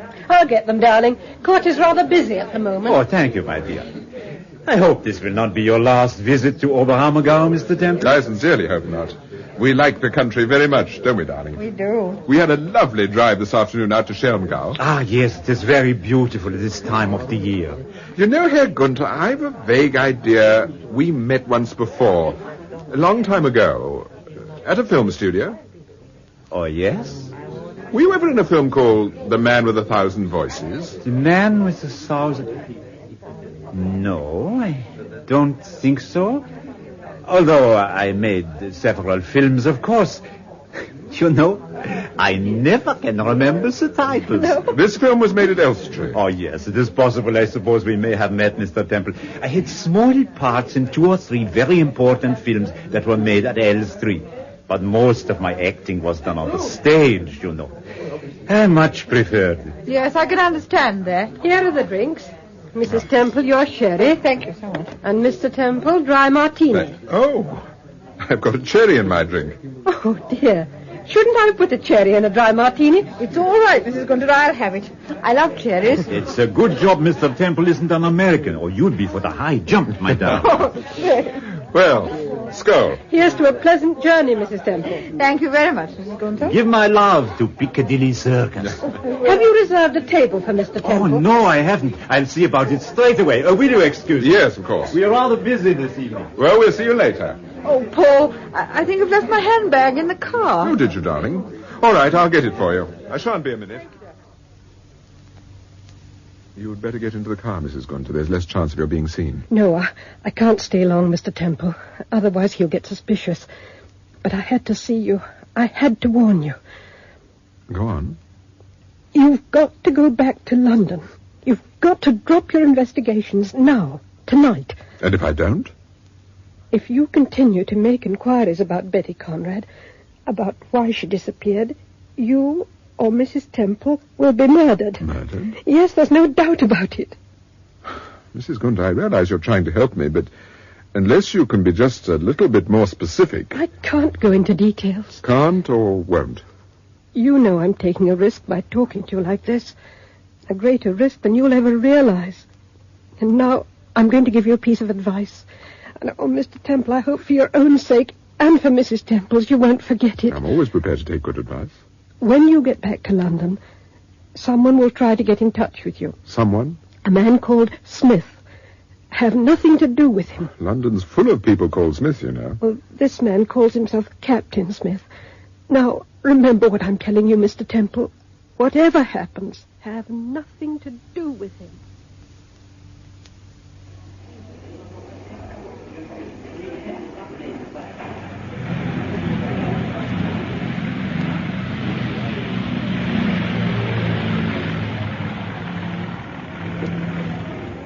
Everything all right, dear? Yes, I gather we'll be boarding the plane in about 5 minutes.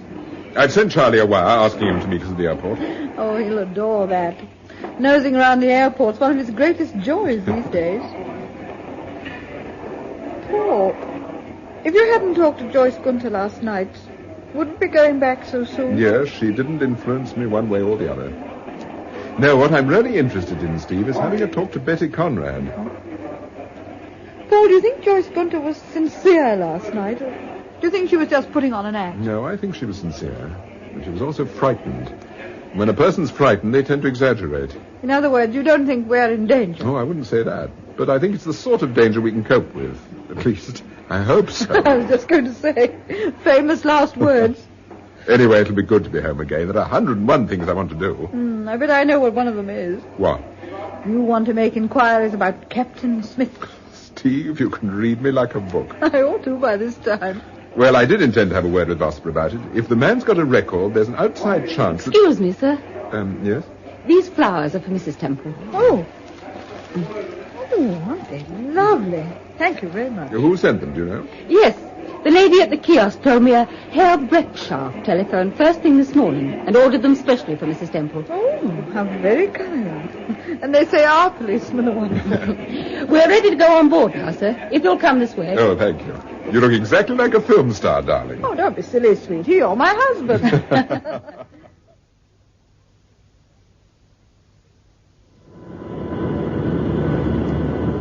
You can unfasten your seatbelt now, Steve. Oh, good. It was a pretty smooth takeoff, wasn't it? Terribly tired. I think I shall have a sleep. You get more like Napoleon every day. Napoleon? Why Napoleon? He could sleep anywhere, even on horseback. Oh, well, maybe I'll try it sometime. If I can find nice, quiet halls.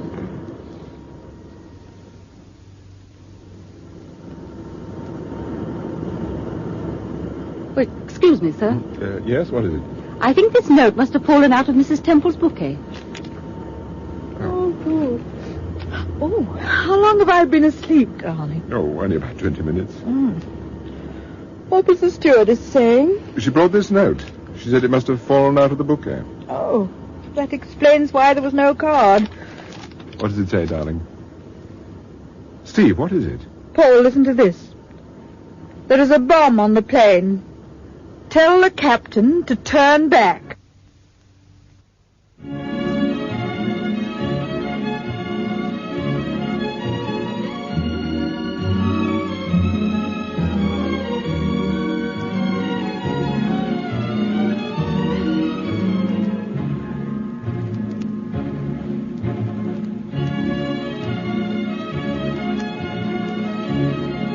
Part of Paul Temple was played by Peter Cook, and Steve by Marjorie Westbury.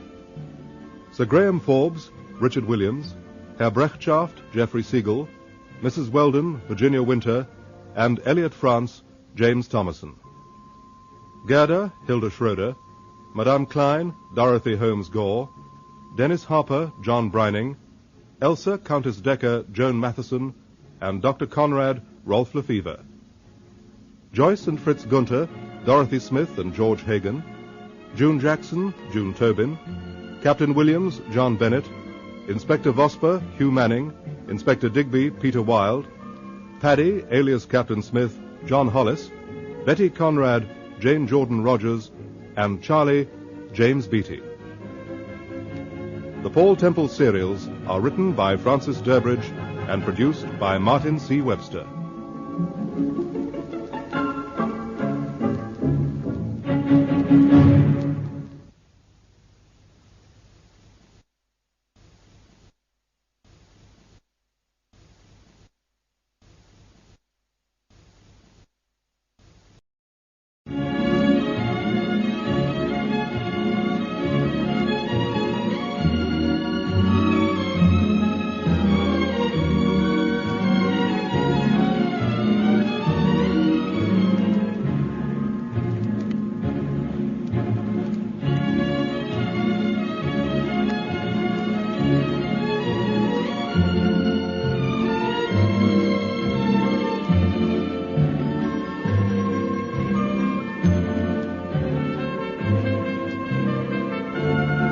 Episode 6.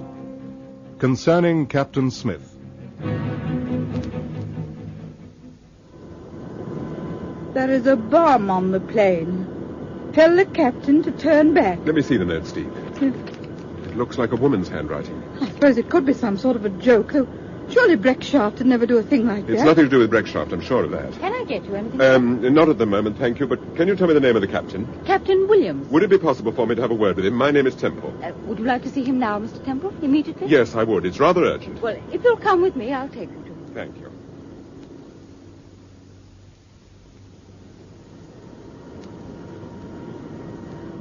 What did he say, Paul? He thinks it's a hoax. Apparently there have been one or two in the last 6 months. But he's not taking any chances. Good afternoon, ladies and gentlemen. This is Captain Williams speaking. If I may have your attention for a moment, please. I'm sorry to tell you that acting under instructions, we have to return to Munich. I should like to reassure you, however, that this is not in any way connected with...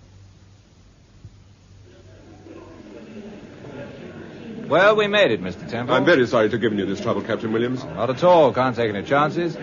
Frustrating, of course, but there you are. It's all part of the day's work. They should have another plane ready in about an hour. Good. If you'll excuse me, I'll see how the search is getting on. Yes, of course. I expect the controller will want a statement from you to confirm my radio message. You better take that note along with you, Mr. Temple. Yes, I will. Stewardess, take Mr. Temple to the controller's office, will you? Yes, of course, Captain.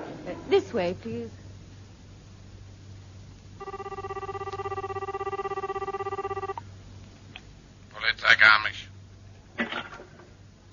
Paul Temple here. I want to speak to Herr Breckschaft, please. It's urgent. One moment, Mr. Temple.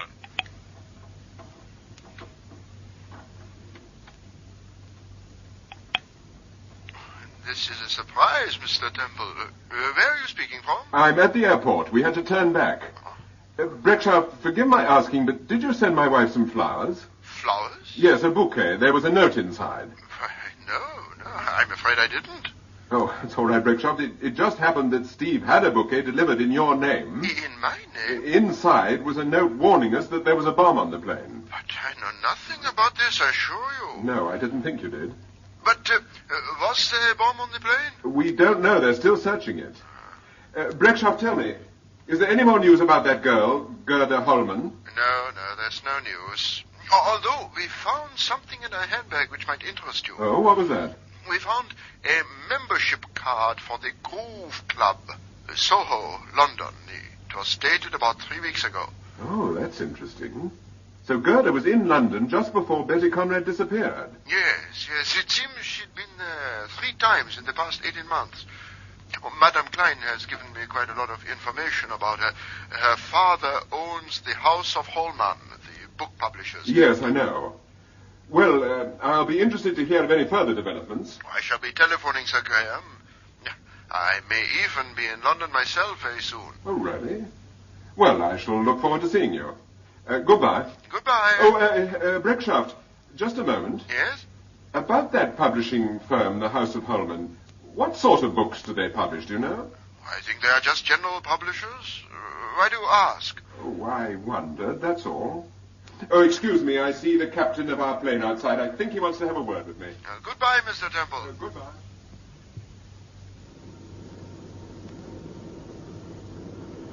Do you think it was a hoax about the bomb on the plane? No, I don't. I think the warning was quite genuine. Whoever sent it really believed there would be a bomb on the plane. Fasten your belt, Steve. We're coming in to land. All the luggage stowed away, Charlie? Yes, Mr. Temple. All right, then let's go. Everything all right at home, Charlie? Oh, yes, Mrs. Temple. Everything's okay. Neat as a new pin. Have you been dancing at all while we've been away? Well, once or twice. Went to the Pally one night. But Beryl hasn't been too good. Hay fever. She gets her something shocking this time of the year. Charlie, have you ever been to a place called the Groove Club? Oh, why, yes. We've been there several times. Since Soho. It's a real cool joint. Groovy, if you know what I mean. Is it well run? No rough stuff? Oh, I wouldn't say that. Gets a bit dicey at times. I don't think it's your cup of tea, Mrs. Temple. No, it's more for the young people. Thank you for those kind words. We are home, darling. You've had an interesting trip, Temple, if nothing else. Yes, Sir Graham. We've been thoroughly scared several times without achieving very much. I wouldn't say that, Steve. I think you've both done very well. I must say I'm surprised that Breckschaft takes that attitude about the Holman murder. Then you think it is connected with the Conrad affair? There's no doubt at all in my mind, Steve. Of course, I didn't contradict him on the phone. Then he's telephoned you? Oh, yes, earlier this evening. He was anxious to know if you were back safely. He told me all about the bomb affair. Did he tell you about the membership card that was found on the murdered girl? Yes, he did. I put Vosper onto that straight away. Incidentally, I asked Vosper to drop in on us. I hope you don't mind. No, not at all. Of course, the odds are that this club's pretty harmless. Is there any more news about Betty Conrad? Is she back at home with her stepmother? Yes. You know, there's something very odd about that girl. I can't help feeling she's had a terrific shock of some kind. She still won't talk? No, she won't say a word. By the way, I've made an appointment for you to see her tomorrow morning at my office.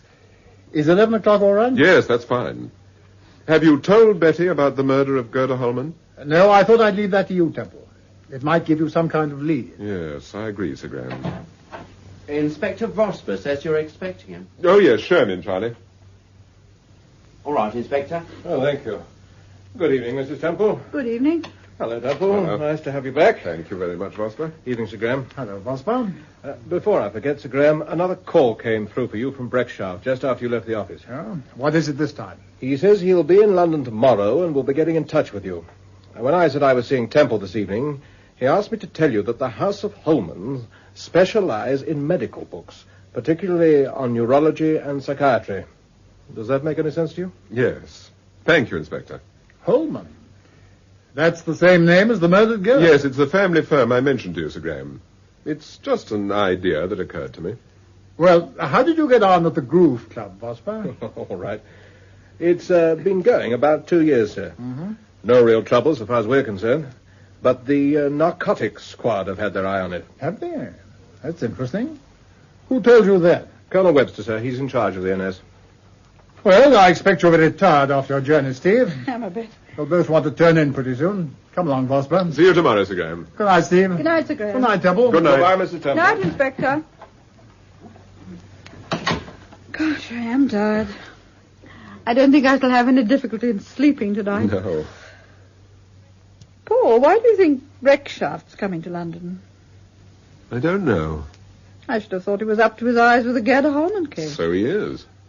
Ah, then you think he may have found some connection between this Holman affair and Betty Conrad? Yes, I do. Oh, Lord, not more visitors. Oh, Charlie will go. You're not expecting anyone, are you? No, darling. Telegram, Mr. Temple. They're waiting for an answer. No, thank you, Charlie.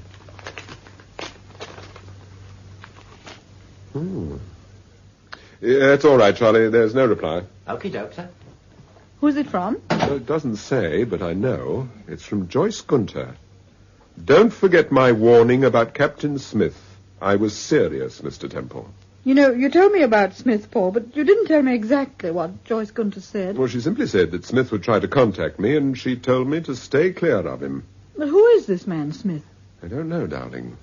But it's pretty obvious that Joyce Gunter... Yes, hello? Mr. Temple, Yes, who is that? this is Elsa, Countess Decker. Oh, good evening. Where are you speaking from? I'm in London, staying at the Coronet Hotel. The Coronet in Bloomsbury. Yes, I must see you, Mr. Temple. It's urgent, very urgent. Yes, of course. Sometime tomorrow? No, please.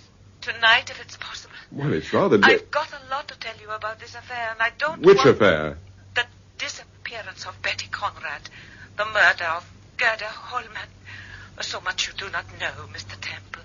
Not only about Betty Conrad, but about Elliot France. Is Mr. France with you? No. I've left him behind in Garmisch. We've quarreled. Oh. Well, where shall we meet? Could you come round here? I'm in room 14, on the first floor. Ask for Mrs. Decker. Mrs. Decker? Yes. All right, I'll be with you in about half an hour. Thank you. I'm most grateful. Oh, just a minute, Countess. Yes? Do you know a man called Captain Smith, by any chance? Captain Smith? Why, no. You've never heard of him? No, I'm afraid I haven't. Who is he? I'll see you in about half an hour, then. Goodbye. You heard? Almost every word. She's certainly very upset. Yes. I wonder what she's doing in London. Well, if she's had a row with Elliot France... There may be nothing to it, of course. It may be just a lot of silly tantrums. Still, I'd better look into it. You go to bed, Steve. I won't be very long. All right. There's a Dr. Conrad here. He wants to see Mr. Temple. Dr. Conrad? Ask him to come in, Charlie. All right, Mr. T. I wonder what he wants. Will you come in, sir? Oh, thank you. It's very good of you to see me at this time of night. I do apologize for disturbing you. No. Come in, Doctor. That's all right, Charlie. You know my wife, of course? Oh, yes, indeed. Good evening. You look upset. Has something happened? I'm very worried about Betty, Mr. Temple. Desperately worried. Something's happened. She's a completely different girl. She sits around brooding all day. Yeah. She won't say a word. She won't tell us anything about what's happened during the past week or so. I asked Sir Graham whether he thought she'd been drugged or not. No, she hasn't. I'm sure of that. If she had, I'd have noticed it. I can't tell you how depressing it is just to see her sitting, not talking, jumping like a scared rabbit every time the telephone rings. Do you think she's expecting a phone call? She had one this evening. In fact, that's why I came to see you. Who was it from, do you know? I haven't the slightest idea. All I know is immediately after she received the call, she put on her hat and coat and went out of the house. Did you ask her where she was going? She refused to tell me. Mr. Temple, I have an awful premonition that something might happen to Betty. When your daughter answered the phone, did she speak in German or English? English, although she barely said half a dozen words. Can you remember the words? Yes. She said something like, "All right, I'll see you there." Can't you persuade Betty to confide in you, Doctor? Have you tried? Have I tried? Oh, Mrs. Temple, if only you knew. I'm sorry. You see, after her mother died, Betty used to tell me everything. And when I married again, things became difficult. I'm afraid she took a dislike to my wife right from the start. She was devoted to her own mother and deplored the idea of my marrying again. It's a fairly common reaction, of course. Yes. I thought she'd grow out of it. Ruth has always been nice to her, and she's very upset about this business. Have you ever heard them quarrel? Not for some time. But that was the reason why I sent Betty to a finishing school. I see. Doctor, what time did Betty go out this evening? Oh, no, let me see. About 8:15. And it's now 9:45. Yes, I've been hanging about all evening waiting for her. I felt so desperate. I did rather an unpardonable thing. Oh?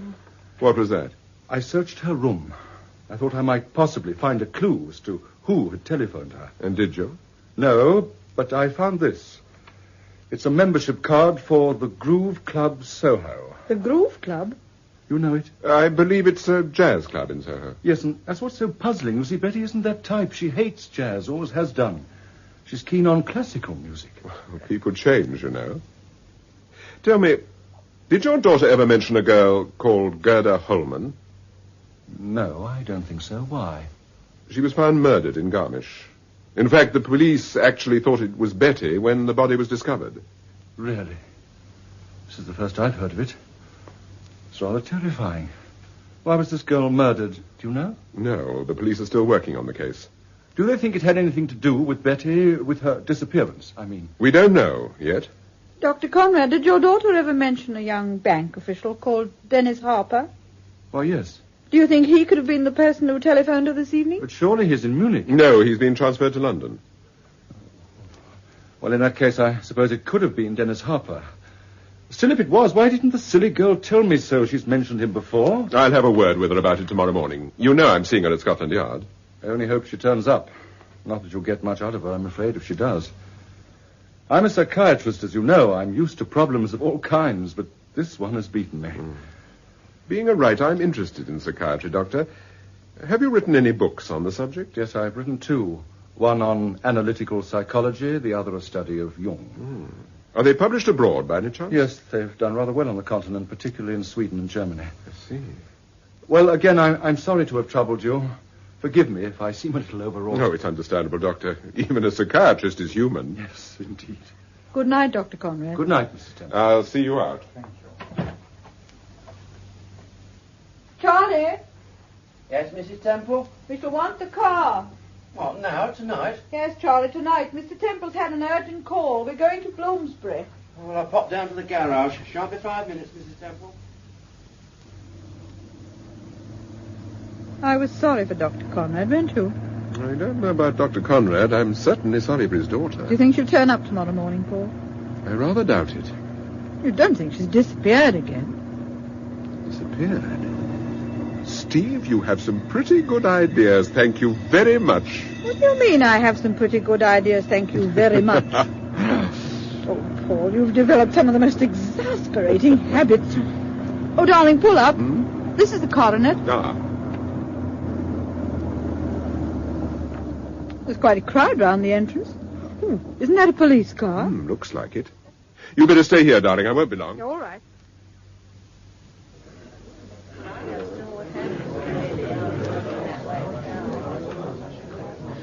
They won't let you in, Governor. What's happened? A woman shot herself about a quarter of an hour ago. They'll be bringing her out in a minute. Hello, Mr. Temple. What are you doing here? Inspector Digby, how are you? Oh, I'm all right, sir. I'm rather busier than usual. Yes, I can see that. I thought you were in Germany. We got back this afternoon, Inspector. I have an appointment here with a Mrs. Decker. Mrs. Decker? You don't say. Good Lord. Is she the woman who tried to commit suicide? That's right. Is she a friend of yours? No, not exactly, but she telephoned this evening and said she wanted to see me. Really? Well, she must have shot herself just after the telephone call.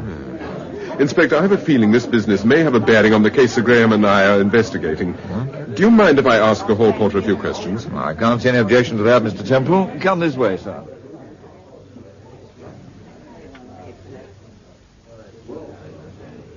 This is Johnson, sir, the hall porter. Good evening, Mr. Johnson. Good evening, sir. This is Mr. Temple. He'd like to ask you a few questions, Johnson. See if you can help him, would you? Try, sir. When did Mrs. Decker arrive, Johnson? About 4 o'clock this afternoon, sir. Had she made a reservation? No, sir. She simply called on the off chance, and we happened to have a room vacant. Had you ever seen her before? No, never set eyes on her. And when did the accident happen? About 20 minutes ago. You heard the shot? Yes, sir. Her room is directly above this office. I ran upstairs immediately, opened the door with my key, and found her lying on the bed with a revolver in her hand. I tried to get hold of the manager, sir, but he's out at the theatre somewhere. No, excuse me, Mr. Temple. They're bringing her down now. Oh, has she recovered consciousness? Well, it's difficult to say. I'd like to see her, Inspector. Is that possible? Well, come on over here, Mr. Temple. We'll have a word with the doctor. Oh, excuse me, Doctor. Just a moment, please. Yes, what is it? I'd like to see if the patient recognizes this gentleman. Well, it's hardly likely. She's only semi-conscious. No, it won't take a minute, if you don't mind, sir. Well, I do mind. However, if you insist, rest the stretcher here a minute, will you? Right, Doctor. All right, get on with it. Mr. Temple. Thank you. Countess Ailsa. This is Paul Temple. Mr. Temple. Remember, you telephoned me. Yes, What is it you wanted to say? I wanted to tell you. The Groove Club, Soho. Yes? Captain Smith. You satisfied? Thank you, Doctor. Right, get her down to the ambulance. Yes, Doctor, right away. Take it, Bert. Right? Mr. Temple, did I hear you call her Countess? Yes, you did. Sir Graham and I know all about her. Then you may have some idea as to why she tried to commit suicide. I don't think she did try to commit suicide.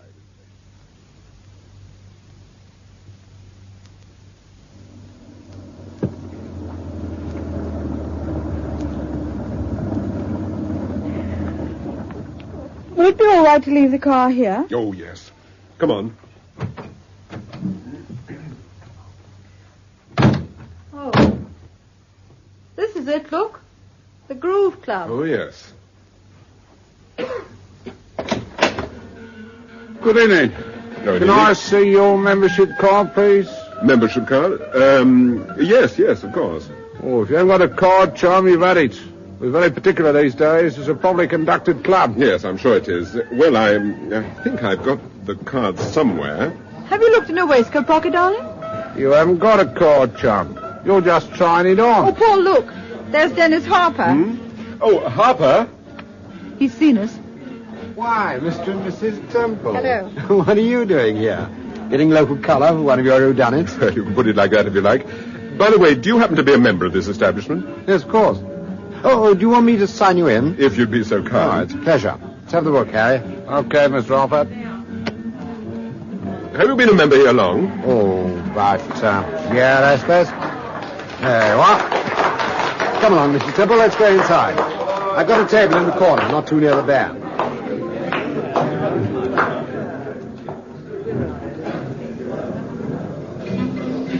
Now sit here, Mrs. Temple. You can see the whole zoo from this corner. Thank you.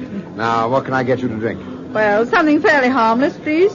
We have a rather pleasant fruit juice cocktail. Are you serious? It's quite serious. All right. Fruit juice. And you, Mr. Temple? I'd like a brandy and soda, please. Hey, wait up. Wait up. Yes, Mr. Harper? 2 of those atomic fruit juice things and a brandy and soda. Right away, sir.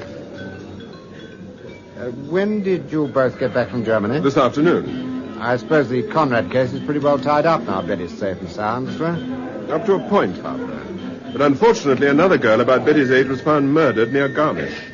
When was this? The body was discovered on Thursday afternoon. Who was this girl? Her name was Gerda Holman. She came originally from Munich. You may have met her. Holman? No, I've never heard of her. But you know her employer, Madame Klein. She runs a dress shop in Garmisch. I don't recall a Madame Klein. Oh, surely. I saw you having tea with her one afternoon. Really, Mrs. Temple? I'm afraid you must be mistaken. The drinks, Mr. Harper. Oh, thank you, Bert. Put them on my account. Okay, sir.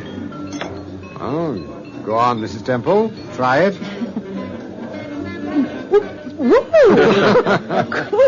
What sort of juice is this, Mr. Harper? Well, skull. Well, here's to a brighter London. Harper, forgive my asking, but did you ring Betty Conrad this evening? Why, no. Why do you ask? Her father told me that someone telephoned her, and he had the idea that perhaps it might be you. Well, as a matter of fact, I've purposely given her a wide berth. As far as I'm concerned, she's dynamite. Why do you say that, Mr. Harper? Oh, after all, if it wasn't for this Conrad business, I'd still be sitting pretty in Munich. I see your point. By the way, is this one of Betty's favorite haunts? What do you mean? Well, I mean, does she come here, to the Groove Club? I've never seen her here. Well, I should think she's a bit young for this sort of thing. They all seem a bit young for this sort of thing. You see that chap over there, the best dancer of the lot? Yes? Well, he could tell you whether Betty's a member or not. He's here practically every night. Oh, you mean the man with red hair? Yes, Paddy, they call him. Well, he can certainly dance. If you can call it dancing. Well, would you like to have a word with him, Mr. Temple? Yes, I would. Oh, okay. Well, I'll get him. Paddy! Paddy! Here a minute. Well, Mr. Harper. Well, now, I thought you were in Germany. Oh, I'll go back this week, old boy. Paddy, I want you to meet two friends of mine, Mr. and Mrs. Paul Temple. How do you do? How do you do? We've been admiring your dancing. Oh, delighted, Mrs. Temple. Delighted, I'm sure.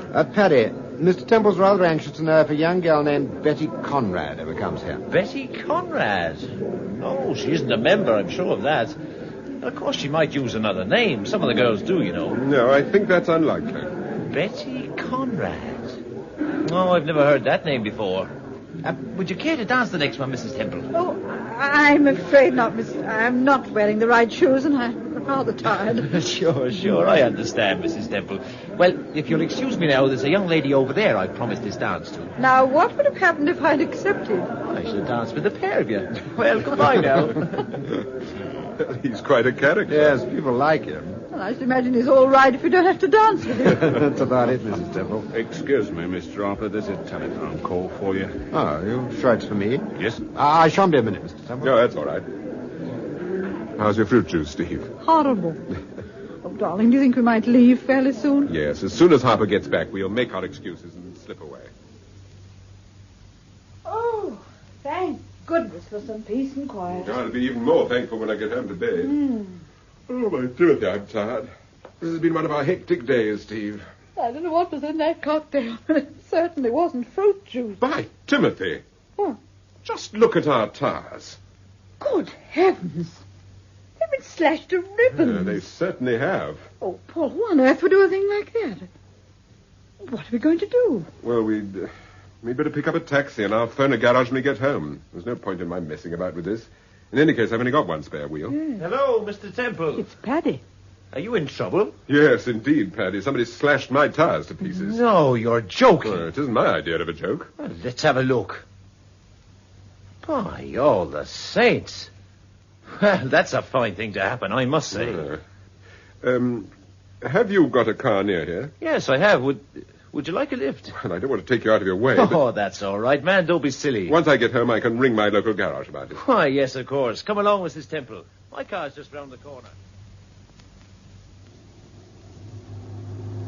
You did say Eaton Square, Mr. Temple. That's right. About halfway down the south side. Are you quite comfortable, Mrs. Temple?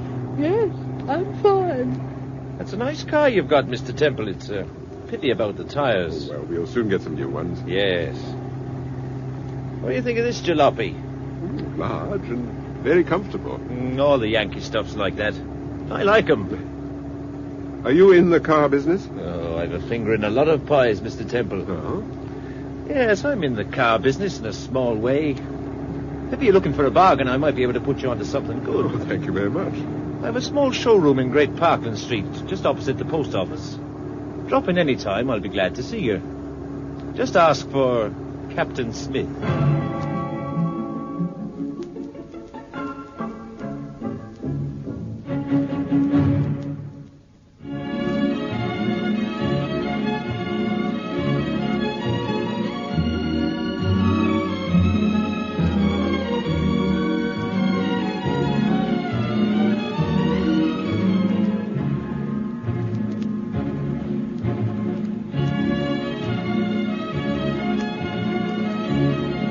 Part of Paul Temple was played by Peter Cook and Steve by Marjorie Westbury. Sir Graham Forbes, Richard Williams, Herr Brechtschaft, Geoffrey Siegel, Mrs. Weldon, Virginia Winter, and Elliot France, James Thomason. Gerda, Hilda Schroeder, Madame Klein, Dorothy Holmes Gore, Dennis Harper, John Brining, Elsa, Countess Decker, Joan Matheson, and Dr. Conrad, Rolf Lefevre. Joyce and Fritz Gunther, Dorothy Smith and George Hagan, June Jackson, June Tobin, Captain Williams, John Bennett, Inspector Vosper, Hugh Manning, Inspector Digby, Peter Wilde, Paddy, alias Captain Smith, John Hollis, Betty Conrad, Jane Jordan Rogers, and Charlie, James Beattie. The Paul Temple serials are written by Francis Durbridge and produced by Martin C. Webster.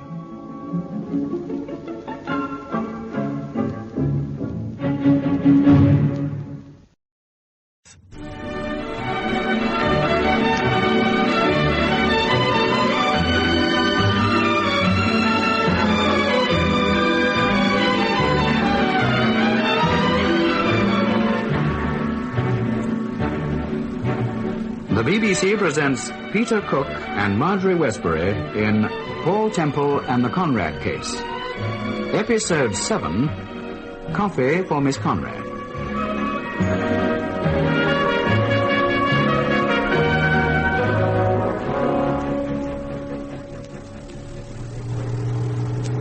I've got a small showroom in Great Park in the street, just opposite the post office. Drop in any time, I'll be glad to see you. Just ask for Captain Smith. Captain Smith? That's right, Mrs. Temple. Everyone calls me Paddy because I'm Irish. I take it you're not in the service now, Captain Smith. No, I just keep the old title to remind me of the high times we used to have. And of course, it's a help in the car business. It inspires confidence, if you see what I mean. Do they know you as Captain Smith of the Grove Club? Well, some of them know I'm called Smith, of course, but they all call me Paddy. Do you often go to the Grove? Well, yes, quite a bit. I enjoy it. The band's tip-top and I like the kids. Doesn't it ever get a bit too rowdy? Occasionally. But I don't mind a rough and tumble every now and then. Shakes up the old liver. I say, do you mind if I stop here for a minute? This is Berkeley Square, isn't it? Yes, I've got a little pied-à-terre over one of the office buildings and I've left my key. The caretaker will let me have a duplicate. Then I needn't trouble him again when I get back later on. You're very lucky to find a flat in Berkeley Square. Yes, I got it through a pal of mine. You can get anything, if you know the right people. So they tell me. I'll be back in a minute. So that's Captain Smith. Well, it seems harmless enough, darling. It's almost moronic. Don't you believe it? We've had 2 warnings from Joyce Gunther about Smith, and I'm inclined to take them seriously. Oh, perhaps you're right. Anyway, he does himself well. Berkeley Square. And the price of petrol doesn't seem to worry him. He's left the engine running. I wonder if there's a reason for that. Well, what possible reason could he have? I'm going to switch it off. Oh, what's the matter? I'm thinking about the plane and the time bomb. Someone obviously intended to put a time bomb on that plane, Steve, and they... Listen. Do you hear that ticking noise? It's the dashboard clock, surely. The clock stopped. Look, 6:20. Come on, Steve, get out, quickly. Yes. Come on, across the street. Right. Our friend Smith should have been back by now, and there's no sign of him. No. Look, here's a taxi. We might as well grab it and get home. Taxi! Where to, Governor? Eaton Square, please. Oh, what the blazes was that? Steve, look at the car. Just look at it. Oh, Paul.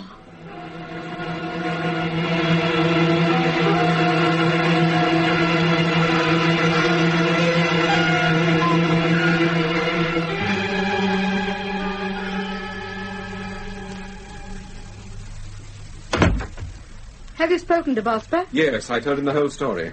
He's showing me some photographs tomorrow to see if I can identify our Irish friend. Oh, Paul, what a day. I believe it's the most exciting... Oh, no. It's probably Vosper again. Hello? Mr. Temple? Yes? This is Dr. Conrad. Oh, hello, Doctor. Is there any news of your daughter? Yes, she arrived home about 10 minutes ago. Oh, good. Have you any idea where she'd been? No, she won't tell me. She's in a very difficult mood, I'm afraid. She refuses to see you tomorrow morning. She says she won't go to Scotland Yard again. Ask her to come to the telephone, Doctor. Why, I don't think she will. Listen, Doctor. Tell her that Countess Decker is dangerously ill. All right, hold the line. Betty, Mr. Temple tells me that Countess Decker's living Hello, Mr. Temple. Hello, Betty. What is it you want to tell me about Countess Decker? She's very ill. Someone tried to murder her this evening. Who? But who tried to murder her? Where is she? She's in London, but I'll answer all your questions tomorrow morning, Betty. No, I can't see you If tomorrow you're fighting shy of going to Scotland Yard again, I'll see you here in Eaton Square. I'll probably have some more news of Countess Decker by then. All right, Mr. Temple. Good. Tell your father to have you here by 10 o'clock. Good night. Good night. She's coming here tomorrow morning. Excuse me, sir. Inspector Vosper's here. Oh, come in, Vosper. You've certainly lost no time. My men checked the place in Berkeley Square. Your friend simply walked in at the front and out at the back. There's no top flat, and of course the caretaker had never heard of Captain Smith, or Paddy, or whatever he likes to call himself. That's pretty much what I expected. I had a quick look through our records for Captain Smith. There's a notorious character using that name. Huh? He's also known as Major Spaulding and Lord Wensley. Lord Wensley? Seems to be able to turn on English, Scots, or Irish background according to his fancy. What's his line? Drugs, smuggling, confidence stuff. Anything that pays off. I'll check his photograph tomorrow morning. Good. If it's the same man, we'd like to get our hands on him. Any news of Countess Decker? Yes. She had an emergency operation and she's on the danger list. But they think there's a chance. Oh, by the way, I phoned Munich and passed the word on to Breckshaft about her. I'm sure Herr Breckshaft will be interested. Yes. Well, he's over here tomorrow and he's calling round to see you. Oh, good. And now, Inspector, I insist that you have a drink. And, Steve, I insist that you go to bed, darling. All right, Paul. Good night, Inspector. Good night, Mrs. Temple.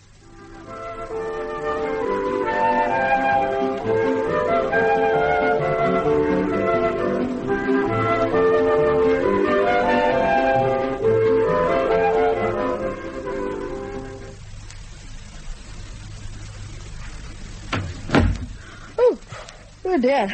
I was nearly asleep. Has the Inspector gone? Yes, he's just left. Paul, do you think this man Smith is the man behind the whole case?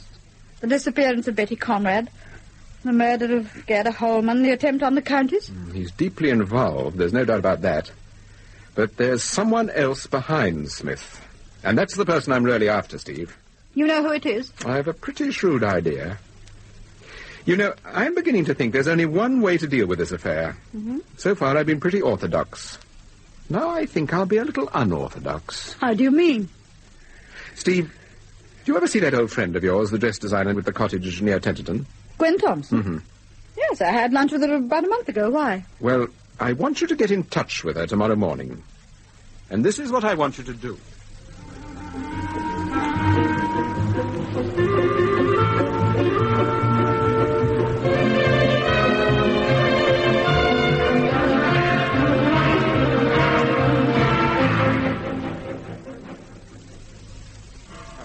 Everything all right? Yes, I phoned Gwen. Everything's fixed. Uh-huh. Oh, I think this is Betty Conrad and her father now. All right, I'll leave you. Now, the coffee's ready in the percolator there. Good. Now, I'll be in the drawing room if you want me. All right, darling. Dr. Conrad, sir. Oh, come in, Doctor. Good morning. This is my daughter, Betty. Oh, hello, Betty. Come and sit down over here. I've had some news of your friend, Countess Decker. Oh, what is she? She came round through the operation remarkably well. What have they found out yet? Who tried to kill her? Not yet. That's one of the things I want to talk to you about. I know nothing about it. Dr. Conrad, I'd rather like to talk to Betty alone, if you don't mind. But I've told you I've nothing to say. Now, listen, young lady. You may have nothing to say to me, but I have an awful lot to say to you. And if you don't listen to me, I think you'll be sorry. Very sorry. All right. Stay. Good. I'll be at Harley Street, Betty. Good morning, Mr. Temple. I'm very grateful to you. No, I'm grateful to you, Doctor, for bringing your daughter to see me. Goodbye. Goodbye. I haven't the slightest intention of telling you what happened to me. I know what happened to you. Do? Yes, I do. Come on, here's your coffee. No, thank you. Oh, dear, you are in a difficult mood. Don't you like coffee? Yes, I do, but... Well, come on, then. Here you are. Thank you. Could I have a little sugar? Yes, of course. Help yourself. Now, I'm not going to ask you a lot of questions about why you suddenly disappeared from Mrs. Weldon's. I didn't dislike the school, if that's what you're thinking. No, that's not what I'm thinking. I'm more interested in what you can tell me about Gerda Holman. Gerda Holman? Yes. I don't know anyone of that name. You sure? Mm. She worked at a dress shop in Garmisch. She was found murdered the day before yesterday. But I've never heard of her. All right, then you've never heard of her. It was very nice of you to be so concerned about Countess Decker. Is she a great friend of yours? I went to her house several times. She used to invite the girls from the school. Yes, I know, but was she a particular friend of yours? No. And yet you seemed very upset when I told you that she'd been shot. Well, naturally, Were you upset because the Countess had been shot, or because you thought you knew who had shot her? I don't know what you're talking about, Mr. Temple. All right. Well, let's go back to Gerda Holman. But I've told you I've never heard of Gerda Holman. But you saw her when you went to Madame Klein's to order your coat. Madame Klein, I tell you, I don't know any of these people. No? No. We found a card from her in your room saying that the coat was ready. Betty, when you first went to Germany, your father took you to Munich to arrange about the publication of one of his books. Yes. You and your father had dinner one night with a book publisher called Kurt Holman. That's when you met his daughter Gerda, a girl of about your own age. Oh, was that Gerda Holman? Yes, that was Gerda. You also met Madame Klein at that dinner party. She was arranging for Gerda to enter her dress business. I was a stranger there. They spoke German. I didn't really know what was going on. Didn't you? Anyhow, you can see I've made quite a thorough investigation of this affair. What good has it done you? It's brought us a little nearer the truth. And it hasn't been easy to discover the truth about this affair. You see, some people like yourself, are being loyal to the wrong person. I don't know what you I'm mean. not blaming you. When one's young, it's not easy to discriminate. I've had enough of this. If you don't mind, Sit down and finish your coffee. Now, supposing we forget Gerda Holman and Countess Decker and talk about another friend of yours, Elliot France. He is a friend of yours, isn't he? No, Mr. France, of course. But he was very kind to me. When was he kind to you? Was it after you left the school? Yes, after I left the school. You say it was Mr. France who... I don't feel very well. You sleepy? Yes, I feel as if I... Was there something in that coffee? It tasted all right to me. Oh, I feel so sleepy. Now, there's nothing to worry about, Betty. Steve. Is she asleep? Yes. Have you got the rug? Yes, it's here. Everything's okay, Mr. Temple. The car's at the door. All right, Charlie.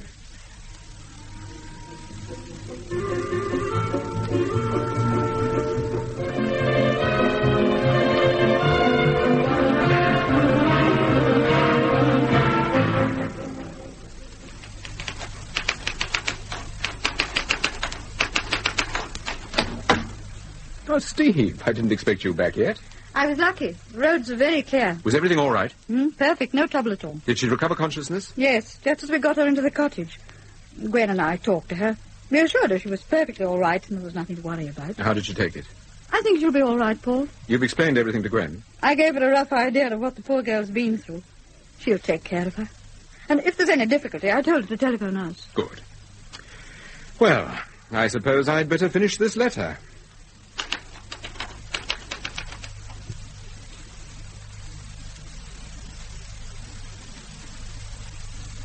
Can I offer you a cigar, Brexham? No, thank you. What about a drink? First, I would like to talk. Oh, yes, of course. Did you find out anything from Countess Decker? No, she's too ill to say anything. But one thing I am certain of, the attempt on her life, the murder of Gerda Holman, are all part of the same case. Really? You yourself do not think there is any connection? Oh, tell me, before I forget, have there been any developments about Gerda Holman? Oh, we have searched the room at her lodgings. Everywhere there were pictures of this man, Elliot France, mostly cut from Continental magazines. And she had many copies of his novels, and also a press-cutting book devoted to his activities. Things begin to add up, don't they? Do they? I think so. Now, what about that drink? Well, perhaps just a little whiskey. Good. Have you seen anyone from the yard yet? Oh, Inspector Vosper was kind enough to meet me at the airport. He's a nice chap, isn't he? And very efficient. Don't underrate him, Breckshaft. Why should I underrate him? Here's your drink. Thank you. Well, let's go. In your very good health. The inspector told me about the car incident, about this so-called Captain Smith. Yes? Tell me, why did you get out of the car? What made you suspicious? I suppose it was just intuition. Ah, yes. I always say intuition is worth 1,000 clues. Ah, my wife would agree with you. Has anyone else seen Countess Decker today? Yes, as a matter of fact, Mr. Franz and Mrs. Weldon have seen her. They flew over with me this morning. They were most upset when I told them about the shooting and insisted on coming. I see. Now, there was something else I intended to ask you, Breckshaft. What on earth was... Oh, yes. Yes. About Fritz Gunther and his wife who own the hotel at Oberammergau. Do you know anything about them? Only what I've already told you. I believe Gunther was once an actor. Oh, of course, his wife is the businesswoman. She runs the hotel. Yes, I rather gathered that. Mr. Temple. Yes? There's something I'd like you to know about Gerda Holman. Well? From the post-mortem, we established that Gerda Holman was a drug addict. Heroin? Yes, heroin. That doesn't surprise you, then? Not entirely. Have you had reason to believe that there's a drug smuggling organization in Bavaria? Oh, we've had our suspicions for some time.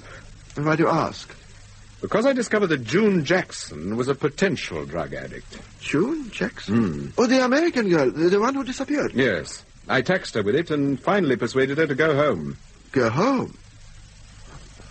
So, that's what happened.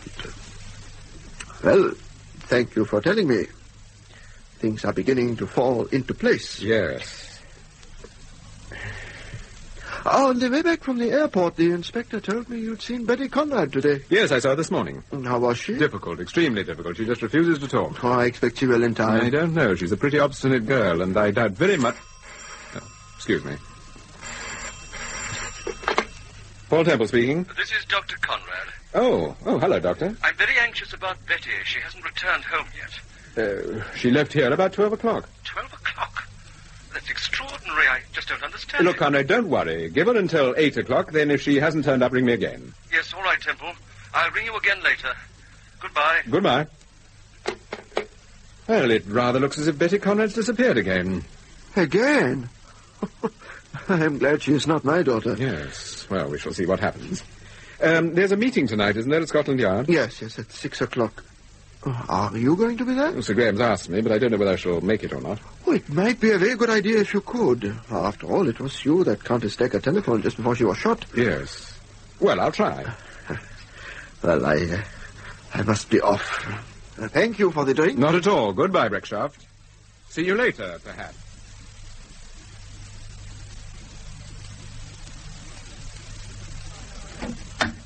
Hello, Temple. Come in. They tell me to report here, Sir Graham. Yes, the meeting's in Vosper's office. I thought we'd go down together. Who else is attending this meeting? Mrs. Weldon, Elliot Franz, and Breckshaft. Ah, quite a gathering. Yes, before we go down, Temple, you'll be interested to hear we've checked on that Smith character.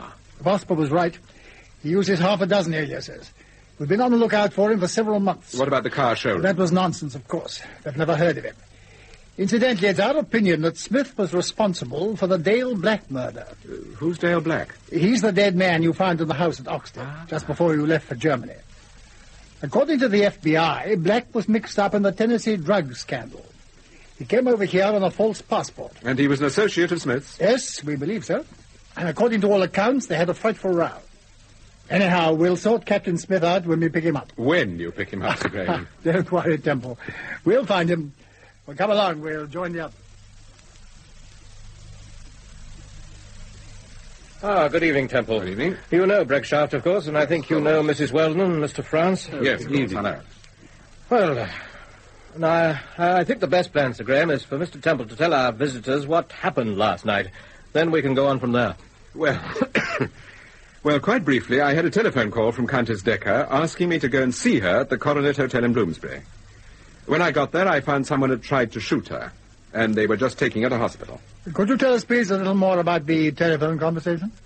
She seemed to be in a very nervous state, and she said she'd come over to London specially to give me some news about the Conrad case.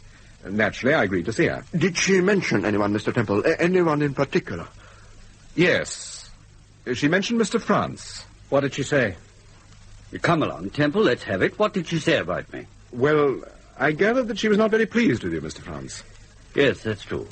As a matter of fact, we'd had a row. She flounced out of the house in a fit of temper, but I assure you I hadn't the least idea she intended coming to London. And you've no idea who tried to kill her? No, of course not. I can't imagine who it was. You say the Coronet Hotel in Bloomsbury. That seems rather an odd place for Elsa to stay. Was she at the hotel under her own name? No, they knew her simply as Mrs. Decker. Oh. Well, that's about all there is to my story, except that just before she became unconscious, she warned me about a certain Captain Smith. Captain Smith? Yes. Do you know anything about this Captain Smith, Mr. France? No, I've never heard of him. Mrs. Weldon? Nor have I. Yes, well, now, the bullet that wounded Countess Decker came from a Gaussen, a German army revolver now out of use. Have either of you ever seen one? Well, I certainly haven't.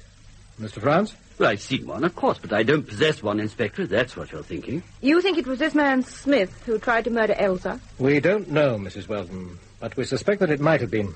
We're after him on 2 other charges. Mrs. Weldon, may I ask what brings you to London? Well, of course I came when I heard poor Elsa was at the point of death. She's been a good friend of mine for a long time. And that goes for you too, Mr. France? Well, naturally, I was very anxious about Elsa. We've been very close friends for years. Yet you'd quarrel? Well, people do quarrel, you know, even when they're very good friends. What did you quarrel about? Betty Conrad? Why should we quarrel about Betty Conrad? Because Betty was rather fond of you. Oh, it was just a schoolgirl crush, nothing else. I certainly didn't take it seriously. But did Countess Decker take it seriously? Perhaps. Well, come in. Sorry to interrupt you, sir, but this message is urgent. Oh, thank you. Oh, that's all right, Sergeant. Thank you, sir. Well, this is a message from the hospital. Countess Decker's recovered consciousness. She's asking for Mr. France. I'll go round at once. I'd like to come with you, Elliot. One of my men will drive you to the hospital. There's no need for that. We can easily pick up a cab. I'm sorry, sir. I'd like someone to be with you. If Countess Decker's very much better, she may wish to make a statement. Yes, of course. I hadn't thought of that.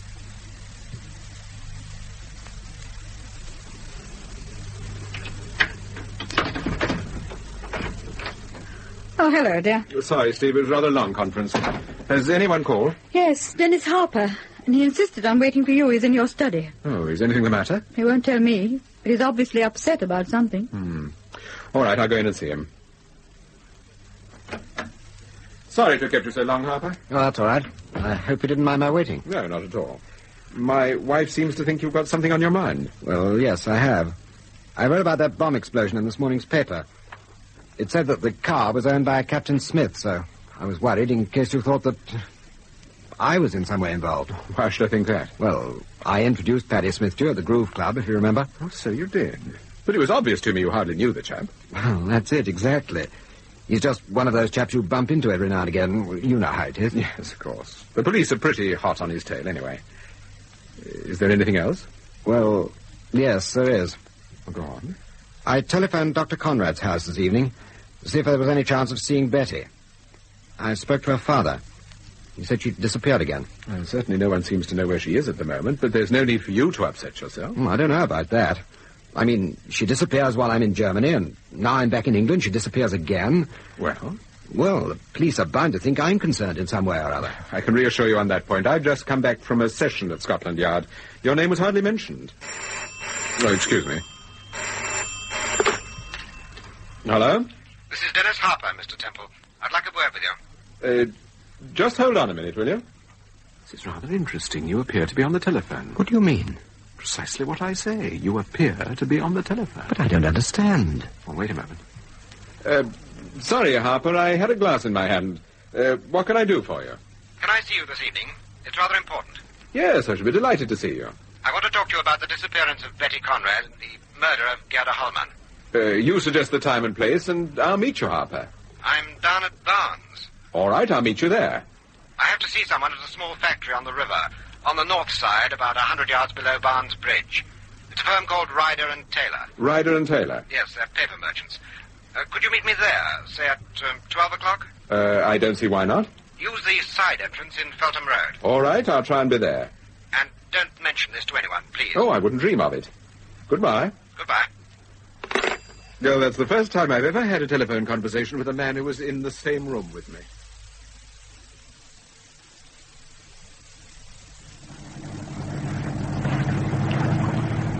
Did you say you knew this place, Vosper?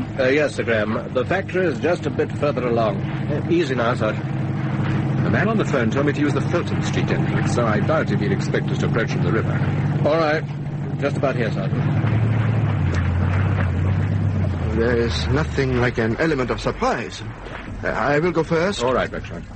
Don't use torches if you can help it. No, there's no point in advertising ourselves.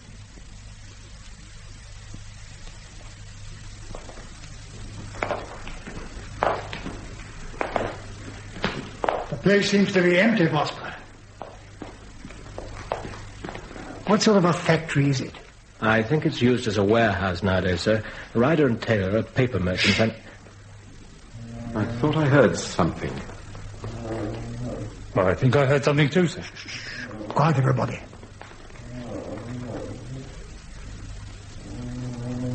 I think it's coming from over there. There's a door over here, Sir Graham. Be careful, Breckshaft. Let me go first, sir, just in case. It's all right, Sergeant. Don't worry. I can take care of myself. No torches until I give the word.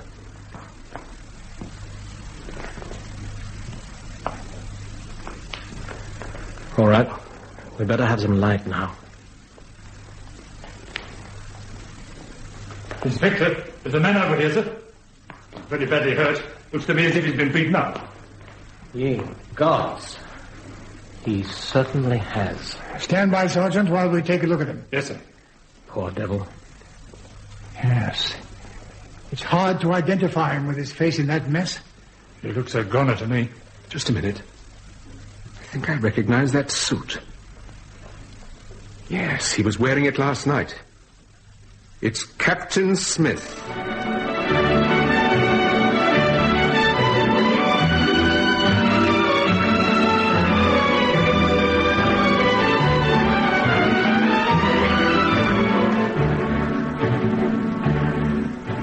That was the 7th episode of the Francis Durbridge serial, Paul Temple and the Conrad Case, with Peter Cook as Paul Temple and Marjorie Westbury as Steve.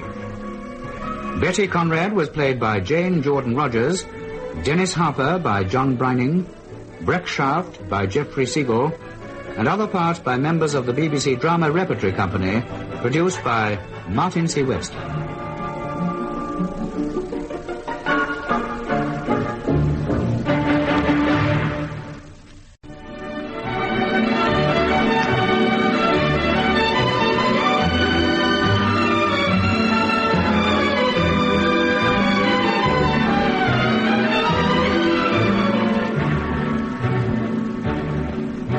The BBC presents Peter Cook and Marjorie Westbury in Paul Temple and the Conrad Case. The final episode, Person Unknown.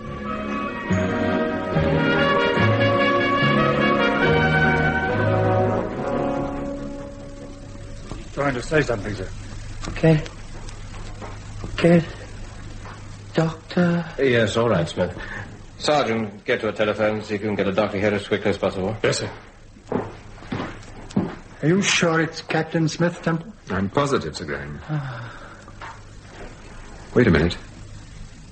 Smith? Paddy?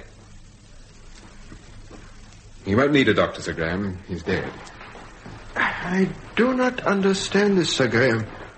What is this Captain Smith doing here? That's something we have to find out, Breckshaft. Oh, you think perhaps the man who telephoned Mr. Temple, who impersonated Harper, you think perhaps he also asked Captain Smith to come here? I think he ordered Captain Smith to come here. So, this means that Smith is not the man you are looking for. That's right, Breckshaft. Then this mysterious person, unknown... Obviously left before we arrived. That sounds like trouble, sir. The sergeant may have seen someone. Oh, there's a police car out in the road. It's a fire, sir. Oh, where is it? Near the main entrance, and the wind's blowing it this way. There's barrels of linseed oil out there, sir. They'll go up like petrol. We'd better make for the river. The front way's already cut off, sir. Had a devil of a job getting back. Then come on. We'll go back the way we came. And what about Smith? We'll just have to leave it. Lead the way, Sergeant. This smoke's getting worse. Yes. Keep close behind. Quickly, everybody!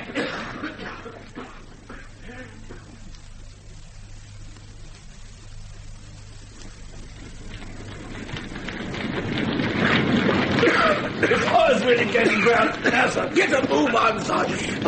It's heat.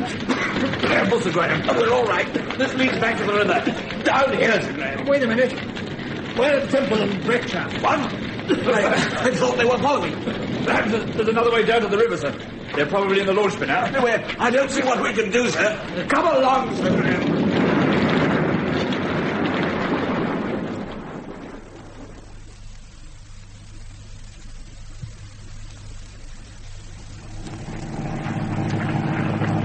I had to take the launch out into midstream, sir. It was too dangerous there. Yes, all right, Sergeant. There's Temple. On the roof. With Breckshire. Well, they can't stay up there long. They'll have to jump for it.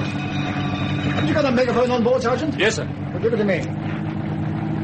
Temple! Can you see us? Temple! Yes, he's waving, Sir Graham. You'll have to jump for it. You'll have to jump into the river. We'll stand by, Temple.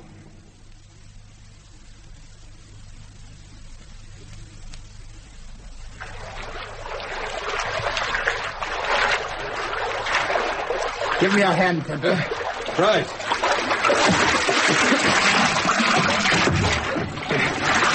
Phew. Thank you, Sir Graham. What on earth happened, Joe? Oh, we lost sight of you. We turned through a sort of tunnel and the fire was right ahead. We had no choice. We had to go up on the roof. Well, thanks to Sir Graham and to Inspector Vosper, we are safe, Mr. Temple. Yes, if a trifle wet. Yes, but I shouldn't have liked anything to have happened to you. Well, thank you, Breckshaft. I shouldn't have liked anything to have happened to you, either.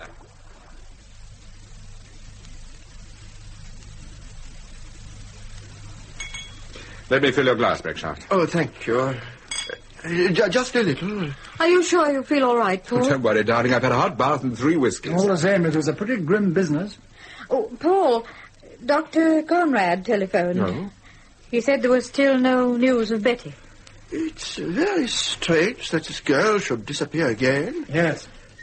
I suppose it's possible that whoever impersonated Harper to you, Mr. Temple, may have done the same to Betty Conrad. Yes, that's quite possible.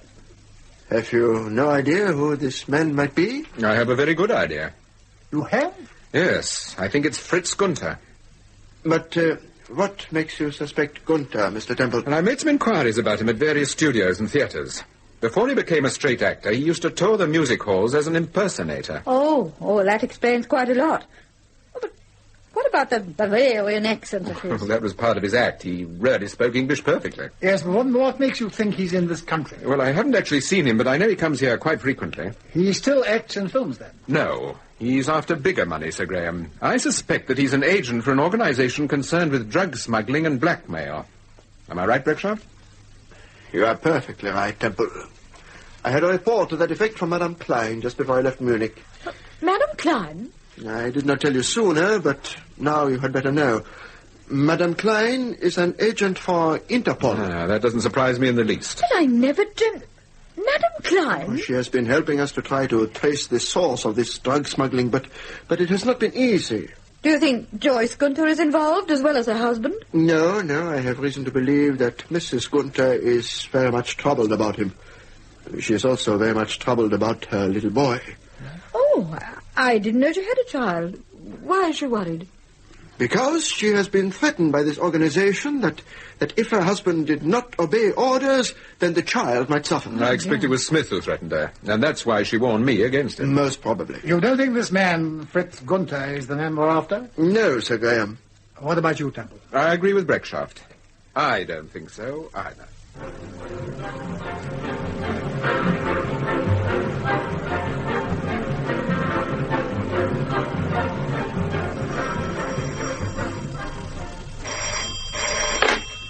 Hello? Is that you, Temple? Oh, hello, Vosper. What's new? Fritz Gunther is staying at a hotel in Knightsbridge. I've got 2 men tailing him. Good. You think we'll be able to pull him in soon? Yes, I do. On a murder charge. Murder charge? Yes. The murder of Gerda Holman. I see. All right, I'll keep in touch. Goodbye. Goodbye. Morning papers? Oh, thank you, Charlie. Remember what I told you yesterday about keeping an eye on the door? That still goes. You bet, Mr. Temple. Don't worry. I'll be on the job. Good. They've got the whole story, Paul. Betty Conrad finishing school in Bavaria, Harley Street, psychiatrist. I wonder who on earth managed to get the story. It says it's by the Daily News crime reporter, a man called Howard Ross. Oh. Let me have a look, Steve. Yeah. He's a bit hazy on facts, but he's made some pretty good guesses. And he's got pictures of practically everybody, including poor Mrs. Weldon. Yeah, so he has. By Timothy, that's a terrible picture of Breckshaw. Yeah, but the one of you isn't so hot either. No, it certainly isn't. You know, I don't agree with you, Steve. What do you mean? His facts are pretty good, considering. He's got the whole story, the Countess, the attempted murder. Mm-hmm. He even mentions Elliot France. Mr. Harper, sir. Oh, come in, Harper. Good morning, Mrs. Temple. Good morning, Mr. Harper. Paul, remember, I've got a hair appointment. I shall see you later. All right, honey. Excuse me rushing away like this, Mr. Harper. Yes, of course, Mrs. Temple. You sent for me? Yes, I did. Well? Harper, we're coming to the end of this case, and it isn't going to be a very happy ending as far as you're concerned. I don't follow you. How long have you known Howard Ross? Howard Ross? The crime reporter on the Daily News. I don't know what you're talking about. Look, Harper, I've known Ross for years. He's a first-class journalist and a man of integrity. I've only got to pick that telephone up. I've nothing to do with that newspaper story, Temple. No? Funny. There's a photograph of everyone concerned in this affair splashed right across the front page. A photograph of everyone. Except you. That was part of the arrangement, wasn't it? No, it wasn't. That was just a coincidence. I'm going to the office. Sit down. Look here, Temple, you can't threaten me. Sit down. What is it you want? How long have you been taking drugs? Taking drugs? You must be out of your mind. You think I can't recognize the symptoms after all these years? You're bluffing. You've got no proof. Haven't I? Your friend Paddy, Captain Smith, died last night. I know that. Before he died, he talked. Quite a lot. Good heavens, Temple, you know Smith. You know what a liar the man was. A dying man doesn't usually tell lies. You know, Harper, unless you cooperate with us, you're liable to find yourself facing a murder charge. What the devil are you talking about? I'm talking about the murder of Gerda Holman. I had nothing to do with the Holman murder. But you know who had, don't you? Yes, but... Well, go on. I think it was Fritz Gunther. Thank you. Now, if you take my advice, you'll see Inspector Vosper and make a complete statement. I can think of pleasanter ways of committing suicide. No, we'll take care of you until we pick up the person behind all this. The person you're frightened of. You'll never do that, Temple. What makes you so sure? Because you don't know who you're after. Take a look at this newspaper. You see these photographs on the front page? Yes. Well, that's the person I'm after, Harper. Am I right? Yes. Now, perhaps you'll come to Scotland Yard with me and make a statement.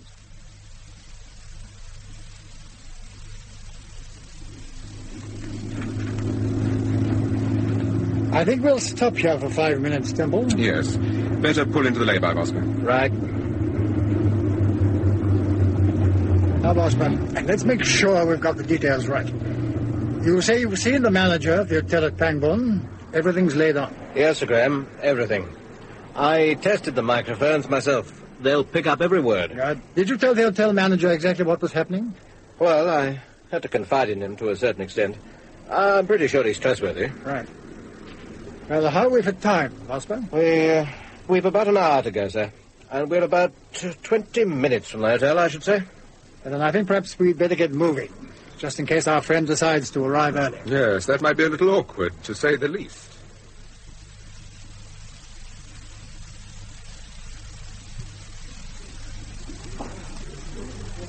Good morning. Good morning, sir. Mr. Temple is expecting me. My name is France, Elliot France. Mr. France? Oh, yes, of course, sir. That's room number 4 on the first floor. The lift's over there, sir. It's quite all right, thank you. I'll walk. Where can I telephone, please? There's a box just outside the smoke room. Oh, thank you. Good morning, sir. I have an appointment with a Mr. Temple. Oh, yes. Can I have your name, please? Then I'll phone Mr. Temple and see... There's no need to phone. Mr. Temple. He is expecting me. My name is Breckshaft. Very well, sir. It's on the first floor, room number 5. Number 5. Thank you.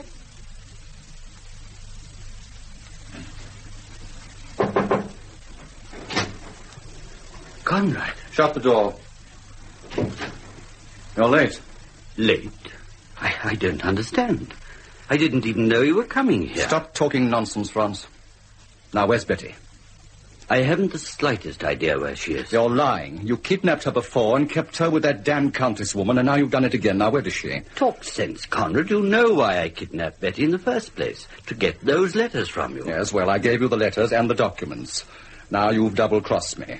What's the idea? Conrad, listen, I know nothing about Betty. I haven't the faintest idea where she is. No? No. Then why did you send me this note with Betty's glove? What note? Well, since you want to play fun and games, I'll read it to you. This glove will prove that Betty is with me and is quite safe. If you want your daughter back, meet me in room 4 at the Signet Hotel, Pangbourne, at 11:30 tomorrow morning. Elliot France. May I see the signature? Well? I didn't send this note. Now, look, Franz, you were awkward with me once before. I was awkward. You refused to do what I wanted. Well, of course I refused. You used my case history to blackmail me. I was prepared to pay money, but not to work for you. That still stands. I'm not asking you to work for me now. I'm simply asking you to release Betty. If you don't... Well? I've got photostat copies of those letters, of your case history. I could sell them tomorrow to any newspaper in the world. Look, Conrad, I can only tell you the truth and hope you have the sense to believe me.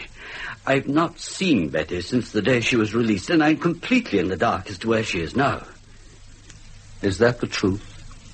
I swear to you it's the truth. And what about this note? I don't know. I only know that I didn't send it. Well, if you didn't send it, why did you come here? I was asked to meet Paul Temple here. He telephoned me and suggested that we... Temple? Yes. He telephoned you? Yes. Last night. Good Lord. What's the matter? He sent this note. He intended we should meet. He knew that as soon as we came face to face, we'd start talking about... What is it? There's a microphone in this room somewhere. Nonsense. It isn't nonsense. I found the wire. They must be in the next room. What are you going to do? What do you think I'm going to do? I'm getting out of here. The door's locked. Of course it isn't locked.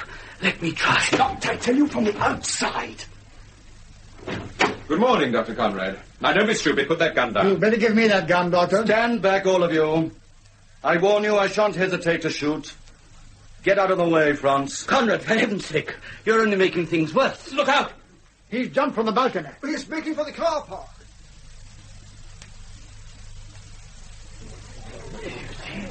He's doubled back into the road. Hey, Weston, stop him. Charters. Where's his car? Over there, near the entrance.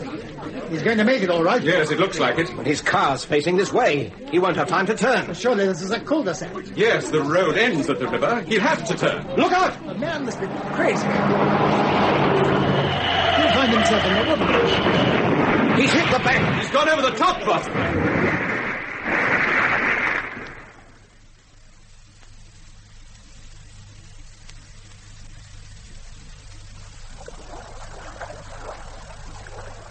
It's no use, Sir Graham. The car nosedived into the river.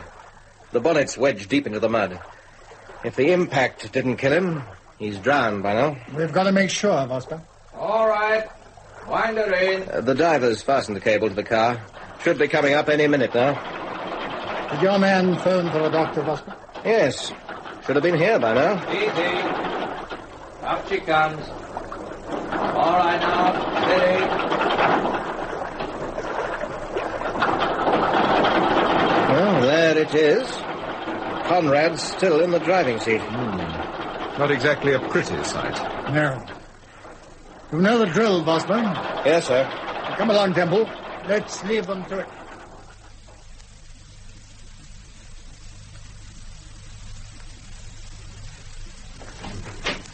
Countess Decker will see you now. Oh, thank you, sister. This way, please. Oh, Mr. Temple.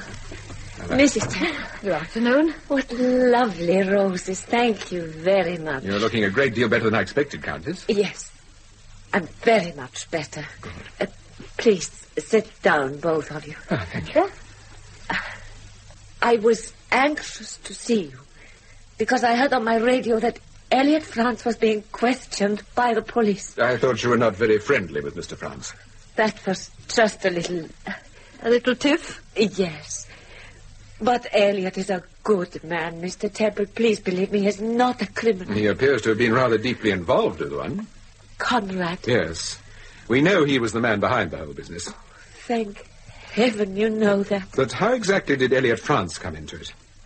Well, after he'd stayed with me for some time, I could see there was something on his mind. One night, I persuaded him to tell me about it. How Dr. Conrad had been blackmailing him and now wanted him to take charge of his organization in Bavaria for distributing drugs. Elliot was desperate. And so you suggested a way out? Yes. I said the only way to deal with such an unscrupulous man like Conrad was to get some sort of hold over him. And France remembered that Conrad had a daughter? Yes. And there she was, almost on our doorstep. It was not difficult to devise a little plot to kidnap Betty Conrad. Well, then she really did come to your house that afternoon. She did. Elliot told Conrad that Betty would be sent back as soon as the papers and letters he was blackmailing him with were returned. I see. Dr. Conrad came to Germany and tried to reason with Elliot, but I made Elliot be firm. Conrad's only weak spot was his daughter. And indeed, it's not surprising. Betty is a very attractive girl. And you found her a little too attractive? Oh, so Elliot told you about that? You said you'd had a quarrel and that you'd walked out on him? Yes, it was very silly of me. I can see that now. I've had time to think since I've been in hospital. I'm glad you're able to feel so detached about it, Countess. Well, Elliot and I looked after Betty.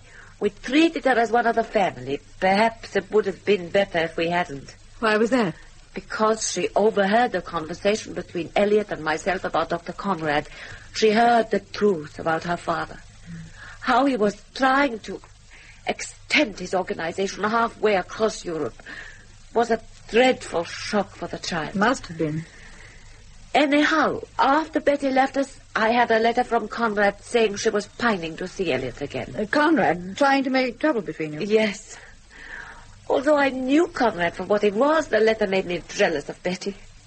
I had a row with Elliot and decided to come to London and tell you the whole story. And here you were very nearly murdered by Captain Smith. Yes. Oh, I'll never forget that man coming from behind the curtains with a gun in his hand. Now, you mustn't think about that. No. I must try to think about Elliot. I must try to think what's best for I shouldn't worry too much about Mr. France if I were you. The police merely questioned him about a recording of a conversation between himself and Dr. Conrad. Oh, I see. Come in. Elsa, my dear, how are you? Elliot. Steve, I think this is our cue to go. That's just what I was thinking. Goodbye, Countess. Oh, goodbye. Goodbye.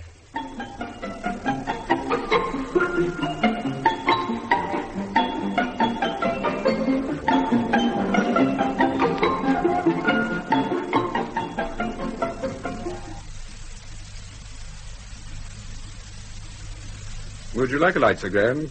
Your cigar seems to be... No, it's fine, Temple. I'm very comfortable. Well, my word, it's been quite a day. Yes, and I cannot tell you how grateful I am to you, Sir Graham, and Mr. Temple, of course. We were getting very concerned in Munich about the drug traffic. Well, now you can get concerned about the Gerda Holman murder. That's your pigeon, thank goodness. She was unquestionably killed by Fritz Gunther, acting on orders from Conrad. The doctor suspected that Madame Klein was an Interpol agent. He was afraid she'd question Gerda and the girl would break down. Yes, I don't think there's any doubt about that. Madame Klein had already got her eye on Conrad. That's why she was interested in Betty. But why did they put a blue coat on the dead girl? Because Conrad wanted us to think that Madame Klein and the dress shop were involved in the murder. He wanted us to continue our investigations in Bavaria and not in London. I see. Is there any news of Gunther, Sir Graham? Not yet, I'm afraid. What about Dennis Harper? We've had to arrest Harper, of course. But I should imagine he'll get a fairly light sentence. Conrad found him a useful accomplice. But like most drug addicts, he couldn't screw himself up to tackle the really big jobs. How do you mean? Well, when Gunther lured us into that trap at Innsbruck, Harper hadn't the nerve to finish the job. He used blank cartridges. Oh, yes, I remember. Ever since, he's been scared that Conrad would cut off his supply of dope. When we saw him at the Groove Club, he was there to pick up more of the stuff from Smith. Yes. Conrad's been using the club as a distribution center. Then why did Conrad send us there? Don't forget he produced a membership card which was supposed to belong to Betty. That's why we went to the club. He wanted us to go there for two reasons. One, to scare the pants off Harper, and two, the bomb incident and Captain Smith. But it couldn't have been Harper who forced our car off the road on the way to Oberammergau. No, it was Fritz Gunther. He'd been tipped off by Conrad that we were in Garmisch. Temple, I don't get the significance of the cocktail sticks. Oh, they were presented by Fritz Gunther to various members of the ring and used as a means of identification. So they'd be able to contact each other. Exactly. But what about that time we went to Pointer's?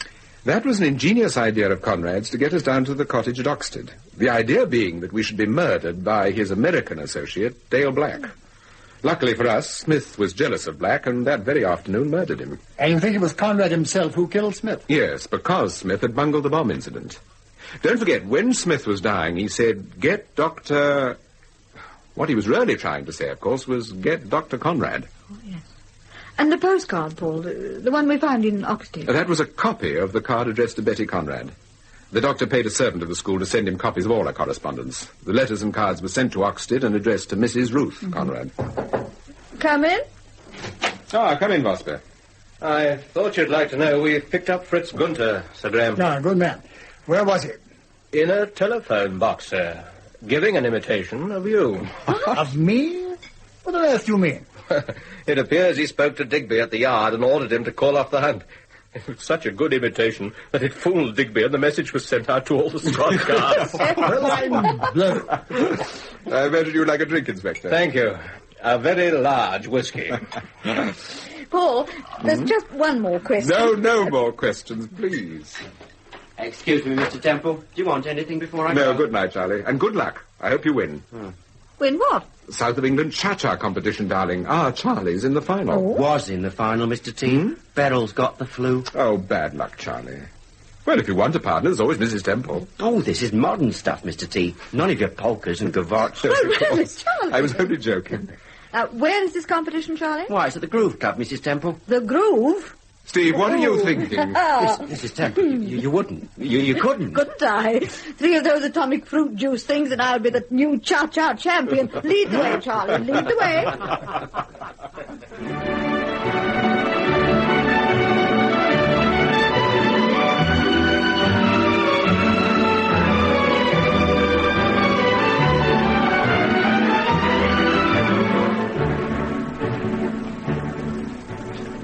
That was the last episode of Paul Temple and the Conrad case. The part of Paul Temple, there's only one way to deal with this affair. So far, I've been orthodox. Now, I'm going to be a little unorthodox. Was played by Peter Cook. Steve. But how could Betty Conrad possibly have got back to England without remembering anything? Was played by Marjorie Westbury. Sir Graham Forbes. I tell you, Temple, Betty Conrad's here now in my office, sitting opposite me. Played by Richard Williams. Herr Breckschaft. I did not tell you sooner, but now I think you'd better know Madame Klein is an agent for Interpol. Was played by Geoffrey Siegel. Elsa, Countess Decker. You don't appear to be making much progress, Mr. Temple. What on earth can have happened to the poor child? Was played by Joan Matheson. Elliot France. I was very anxious about Elsa, naturally. We've been very close friends for years. Played by James Thomason. Mrs. Weldon. Well, naturally I came when I heard that poor Elsa was at the point of death. Played by Virginia Winter. Dennis Harper. I tell you, I had nothing to do with the Holman murder. You know perfectly well I hadn't. Was played by John Brining. Inspector Vosper. Yes, it's all arranged, Sir Graham. I've 2 men tailing him. Played by Hugh Manning. Charlie. Now, rock and roll won't be your cup of tea, Mrs. Temple. It's more for young people. James Beattie. Dr. Conrad. I've got photostat copies of those letters, of your case history. I could sell them tomorrow to any newspaper in the world. Was played by Rolf Lefevre. Other parts were played by Frank Partington, Peggy Gow, John Hollis, Sheila Grant, and John Bennett. The Paul Temple serials are written by Francis Durbridge and produced by Martin C. Webster.